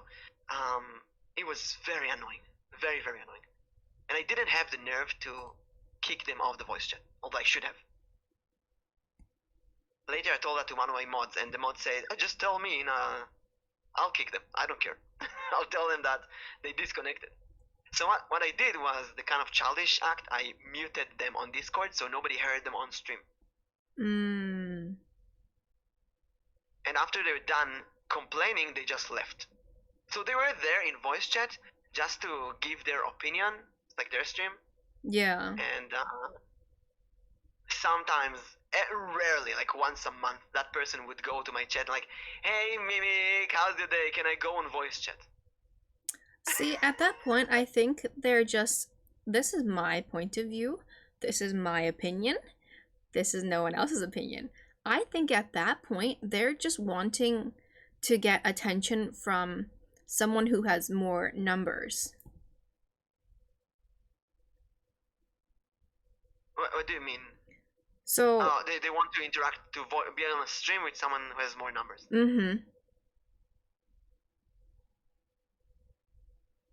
At that point, I agree with Nyx. at that point, because like if you're a small streamer, let's say like under 500, under 700, and you see someone who has an open voice chat and they're at 1,000 plus, doesn't matter, just 1,000 plus, they are gonna want to go onto that channel because they know that they're gonna be streamed to 1,000 plus people. The VOD is gonna be put onto YouTube to 1,000 plus people. They want to get their name, their voice, and their personality out there so that they can get more followers. Yeah, at that point, it's just clout chasing. Arrow says the other direction. I don't think it's about numbers. They just want vent and go to the next channel. They just want someone to hear them. So I think it's two reasons. At that point, it's more cloud chasing than wanted to be a viewer. Yeah. Because like you can go and like vent into people's channel, but the fact that like Mimic said like they come in every once in a while. If they had really wanted just to vent, they'd constantly be in your channel. But the fact that they're only there once in a while tells me that they're most likely a clout chaser. So like cycle in between other VTubers that they know and try to see where they can put themselves. Yeah. Yeah, it definitely depends on the situation, Arrow. Yeah. I also have someone who comes every once in a while and they check out if I collab with a cute girl. If yes, they stay. If not, they leave. That's interesting. I had people that, actually a lot of people, who after a collab with a cute girl immediately become her viewer, her usual viewer, and now they watch her and not me. Happens a lot. Which is part of, I also sometimes get viewers from other communities. That's the mix of communities. It happens, but then like sometimes like once you start to notice like, oh, they're really only watching me for the people I collab with. That's kind of interesting. That's when you kind of like start to think of like, are they watching me just to see who I'm collabing with so that they can go like find more streamers? Thank you, Biggie, for so much. Oh, Nyx, are you gonna collab later? Are you gonna stream later today? Okay, so my Wi-Fi is not fixed, but I'm supposed to help my sister set up her OBS to attempt to stream tonight. So follow Nyx's Twitter for more information. Biggie, I will let you know in my Discord whether or not my internet is back. But have a good one, Biggie. Thanks for stopping by. Have an amazing time. That's Nyx's Twitter, and this is my Twitter, Discord, YouTube, and such. And Nyx, you can post the Discord link of your community here in the chat as well. Or send me on Discord, or I'll find your Discord. My Discord is linked in my Twitch. I can't exactly pull it up for you right now. Go to her Twitter. On her Twitter is probably the link somewhere. It's on my Twitch. It's on my Twitch in my About Me section. Oh, perfect. Go to her Twitch. I'll do it. I can't exactly give you a link. I would, though. So what I think, I'm saying that to myself all the time, but if I get any kind of trauma dumping or someone in voice chat that starts to be annoying, I'm not going to say anything. I'm just going to kick them out. And if they ask what happened, I will say that I didn't notice, maybe one of my mods did it. Yeah. Because these are things that we need to deal with after stream, not during a stream. Like Arrow said here previously, he's streaming. He doesn't want to deal with that kind of stuff right now. Copy link address. That is Nyx's Discord if you want to join her server and be, what are they called? Mushrooms? Saplings? What's your... Sporlings. Sporlings! Sporlings. Thank you, Anthony. Our world is painful. Everyone wants to be a streamer or VTuber, but how many of them really want to be entertaining? There is a reflection of this in the clout chasers. Everyone wants to get attention. They want to feel loved. Every human wants to feel loved, but everyone is alone in a sea of apathy. Yeah. Have you ever had one of the kicked people attacked a mod? Okay, listen. I didn't have a kicked person attack a mod, but there have been cases of me blocking someone, and they started DMing my mods and collab partners, asking to get back. And that was very annoying. Very, very annoying. I didn't like this. I also had a similar thing where someone who was kicked actually went above and beyond. Instead of contacting like one of my mods or like other streamers, was they found me on other social media platforms. Oh wow, that's serious. So they went above the other person. Like, instead of like going to like a third party, they still tried to continue to talk directly to me. And that reaches, I think, the harassment, which, let's go with, do you want to choose the last topic, or do you want to go with parasocial relationship? Because I think... Let's go parasocial relationship. And then that one will be the last one. Yeah. Or we can go with the VTuber demands, and that would be the last one. We can leave parasocial relationship to next time. We can do, okay, so we can probably do the parasocial relationship and then the harassment together next time. So then let's do VTubing demands, actually. Okay. Which kind of segues to that.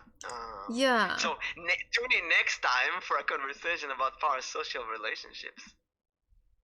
Which is probably the most interesting topic in VTubing, for me at least. Mm-hmm. I think that one will be very interesting. How demanding is VTubing? Physical, mental, and emotional. I'll say we're both students, but we're in different programs. We have different amounts of work that we have to do. I can't say anything for your side, but my people in my chat know that I work multiple jobs. And then I have school on top of that, and then I stream. And so, honestly, some of my friends from school know that I'm a streamer, and sometimes they watch too when they can. But they have told me that they are happy that I stream, because for me, it is a release, and it's a release of, I wouldn't say stress. Actually, yeah, it's kind of a stress reliever. It's a stress reliever for me. It allows me to just kind of calm down and just enjoy myself, enjoy my time, because I didn't know Nyx was so busy. In general, though, VTubers are people. They work, they study. We're all busy. Because my chat knows that I work maybe 30 hours a week on top of school, on top of streaming, and I have multiple jobs. And so, yes, streaming itself can be a mental toll, but for me, it's kind of like, this is my way to relax. This is my reward for having a busy day. But at a point, it also becomes, I have to be aware of, I took a break not too long ago. I took about a 1.5 week break because life was kicking me in the butt. And that's the only thing you can do. You have to take a break from streaming when you know that you have to focus on yourself. And you have to be aware about that. You have to be very conscious about yourself, about your community. And then one thing you have to know and realize is your community, whether or not they're active or not, if they really enjoy your presence, if they really enjoy your company, they will always come back. No matter how long you're gone for. If they really like you, they will come back. Welcome back, Spay. Look, just Welcome back. Coming back. The only humans. One thing that really repeats, I want to try this again. I'm going to go visible in my Discord again, but I was online. I was invisible in my Discord for a month now. And I got much less spam because when I was visible, I would get requests to play with people. off stream after my stream, or watch their stream. And I'm streaming for a long time. I'm streaming like 12 hours a day. After 12 hours of stream, the last thing I want to do is play a game with someone or hang out with someone off stream, unless it's someone that I really, really, really genuinely want to talk with. Like Nyx, for example, I can talk with her for hours even after I stream. But a general someone that I met today went on my stream, on my chat, said, "Hey, hello, I'm this and that." And now, "Hey man, do you want to play like Apex after that?" No, I want to sleep. Yeah. So, since you see the streamer on the screen, you think, "Oh, they're probably only streaming. They don't do anything else." But we do a lot. I'm doing a thesis now for my master's degree, and I'll probably be doing this thesis for 2 years now. So I'm always gonna have other things to do. And like I'm also in a program that's taking a few years, and so I'm going to be busy for that as well. Yeah. But it's just a matter of pacing yourself. Knowing when to stop and continue is really important. And borders, and tell people yes and no, and knowing your red lines. And knowing your boundaries of like, I right now only do 2 collabs a week. This week, I wouldn't call this a collab. I would say this is something that we've set up. So for me, this is not a collab. It is and it isn't. But it's something that I know that it's a collab. We're doing something together. It's a collab. Yeah, it is and it isn't, because I know that we will be doing it weekly. And so in my mind, it kind of turns into like, this is something I'm going to be doing. Yeah, it's going to be something that I'm doing. So I don't look at it in my schedule as a collab. Like, I don't view it as a collab. I view it as like 2 people are doing one thing together, even though that's technically what a collab is. But I have my limits of like, I do 2 collabs a week because of my schedule. And like this week I had a collab at the beginning of the week, and I have a collab tomorrow as well. But like in my mindset, if you'll have internet. If I haven't. Oh crap, I need to text someone. But if Nyx never has internet ever again? I need to text someone. But like, you're gonna see Nyx only in other people's chats. But like I like, this definitely is a collab, but in my mind, I don't look at it as a collab, so that I can still do my 2 collabs a week with other people. Because I will not go over that amount, because it would be too much of a mental and physical toll on me. Because I still need sleep. No matter how much energy drinks or coffee I drink, I still need sleep. And she doesn't sleep enough.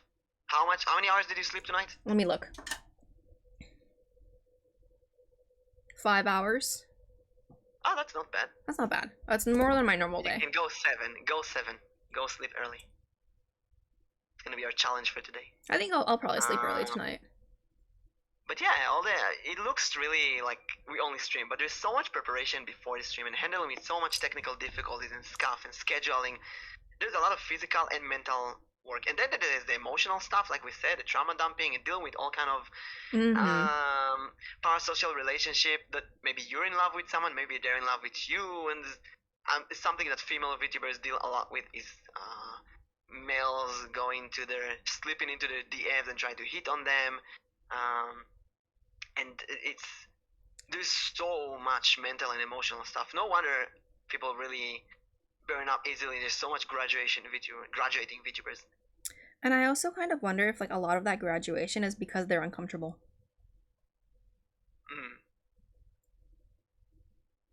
Like, I wonder if that's like one of the reasons why. We have like 10 minutes left, so I want to end with something really positive and say that although we're talking about physical, mental, and emotional exhaustion and so on, it can be really fun. I have met amazing people. I've done in the last 6 months, I've done like more than 200 collabs. I collab with more than 200 people, and that's I met really, really bad apples, but I also met amazing people like Nyx here. And if I start shouting out the list of names of amazing people that I met, it's gonna be taking a long time. Yeah. So as long as you manage to, I'll write down. This is the 3. It's my daily tip. Then Nyx will give us her daily tip. This is consistency, creativity, networking. These are three pillars. Consistency. You just gotta keep doing that, no matter what. Get up and do it. Creativity. Always try to break apart what you know and do something else, something new, something unique. And networking. Do not be afraid to reach out to people. Even if someone says no, people reject you, go and meet other people. Never give up.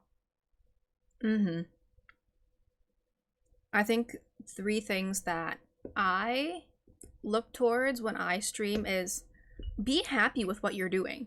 If you're not happy with what you're doing or what you're creating, you're not going to have fun. Don't look at stream. Okay, Mimic, this is going to go against like what you want to do. But if you're streaming as a hobby, don't look at it as a job. Stream because you want to, not because you're forced to. Like Mimic, you want this to be like a full-time career for you, which is great.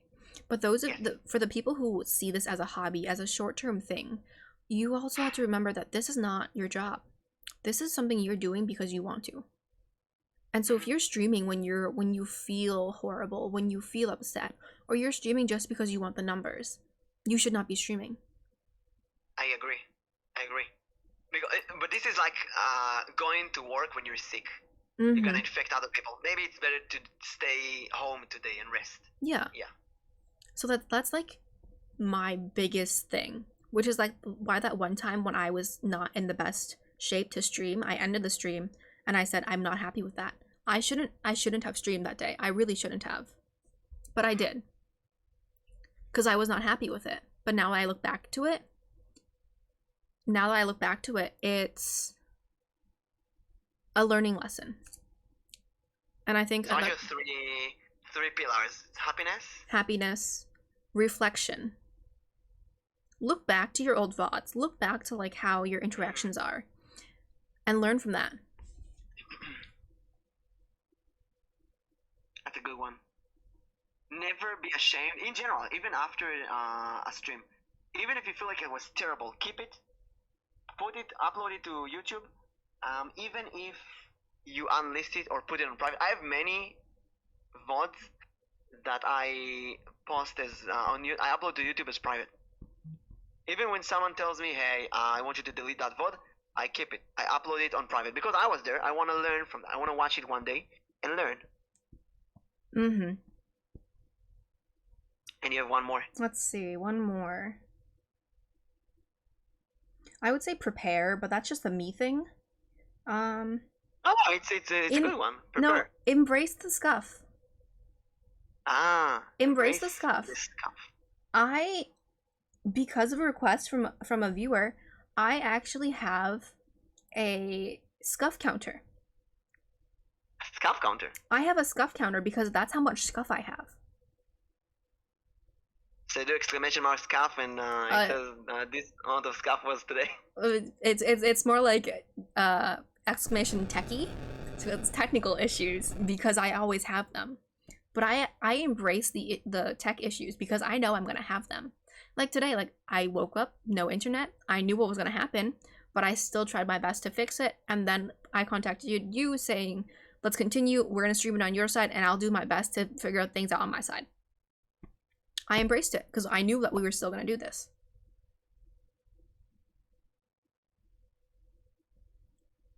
So follow these, and I think it's time to say goodbyes for today. I'm gonna keep streaming, but Nyx, praise Nyx. Nyx is adorable, amazing, super sweet, also beautiful in real life, and she's a magical person. She's really a magical, hard-working person. I think she's very mature for compared to many other people I see in this industry. And it shows. She's just overall an amazing person to work with, and I really hope that we get to work more. Speaking of which, Nyx, next week we're gonna be on your channel, hopefully, on Friday, I believe. Friday, that's the plan, unless my schedule changes. But I will let you know. So, let me know, but it's gonna be Friday, 1 p.m. GMT, so 7 a.m. CST. Yep. And we're gonna talk about more stuff that we didn't get to talk about today. Yes. And if you guys have anything you want us to talk about, please let us know in either my socials or Nyx's socials. Here's Nyx again. Please follow her. It's really fun. Also, I can write Discord. Socials. And those who want to catch us later, I'm going to keep streaming now. Later, I'm going to stream on Arrow in a Nutshell's channel, who's doing the Collaborate VTuber gaming show that you can check out on his place as well. We're gonna play Beacon Pines, a cool game. And after this, I don't know, maybe Scribblenauts being some. Ooh. Maybe it's time to finish Scribblenauts, or maybe Fall Guys a bit. Fall Guys is fun. I don't know. We'll see. I'll eat something, then we decide. Yes. But anything you wanna say or ask about today's podcast, please don't be afraid to reach out to us. At least to me. I don't know about Nyx. You can reach out. I'm reaching out to Nyx because she has a dark side that we don't know. Exactly. But yeah, I hope everyone enjoyed this first podcast. We'll be back next week with a surprise guest. Oh, we have a guest next week? Hopefully.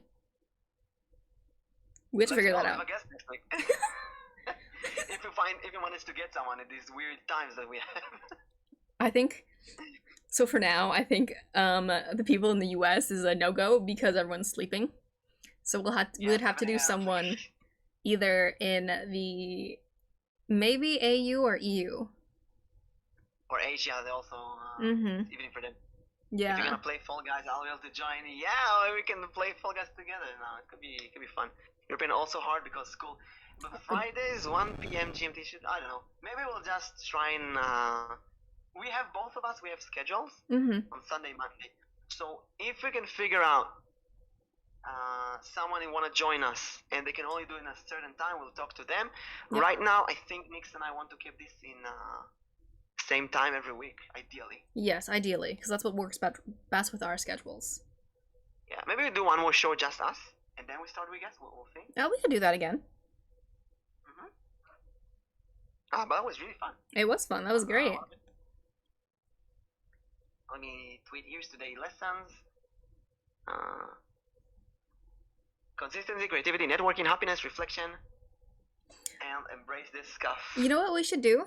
So since you did do the hashtag MVP on Twitter, one thing we should do is lessons to take away from our podcast and then put them on Twitter with the hashtag MVP. That's exactly what I'm doing right now. Okay. We read each other's mind. MVP, VTubers, what else? What hashtag could be? Let's see what's trending with VTubers. How about just stream? Twitch streamers. There you go. Streamer, let's go with that. And let's put dice and a mushroom. Thank you to Nyx for joining me in the MVP. You can write that. MVP podcast today. Next week we're on her channel on Friday, 1 p.m. GMT. Keep updated on our Twitter. Today's lessons. Consistency, creativity, networking, happiness, reflection, and embrace this stuff. And tweet it. This podcast does not. Let's go. Let's go. This was great. Well, here's a tweet to everyone. I gotta head out now, everyone. Mimic, don't take this as a this was a bad collab. It was not. I just have a hard cutoff at 10 o'clock. Listen, you already proved we're gonna do this for a while. Yes. I think you're okay. But chat, it was great talking to all of you. I hope you guys enjoyed our first podcast. We will see you guys either on our individual channels when we're streaming this week, or we'll see you in next week's podcast. Yeah. And thank you, Nyx, again so much for joining us. I will keep streaming while missing you. Aww. And have an amazing day at school and work and all the rest of the snow elf things that whether you chop snow and such. Yep, I chop snow. We chop snow logs. Choppy. Yes. But have a good one, everyone. Bye-bye, Mimic. Bye-bye, chat. Bye-bye. Oh, wait, we gotta do like an end quote. Oh?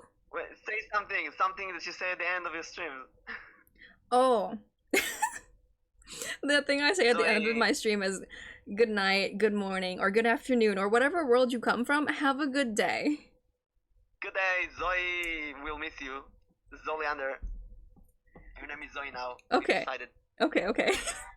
Have a good one, everyone. Bye-bye. Bye, Nyx.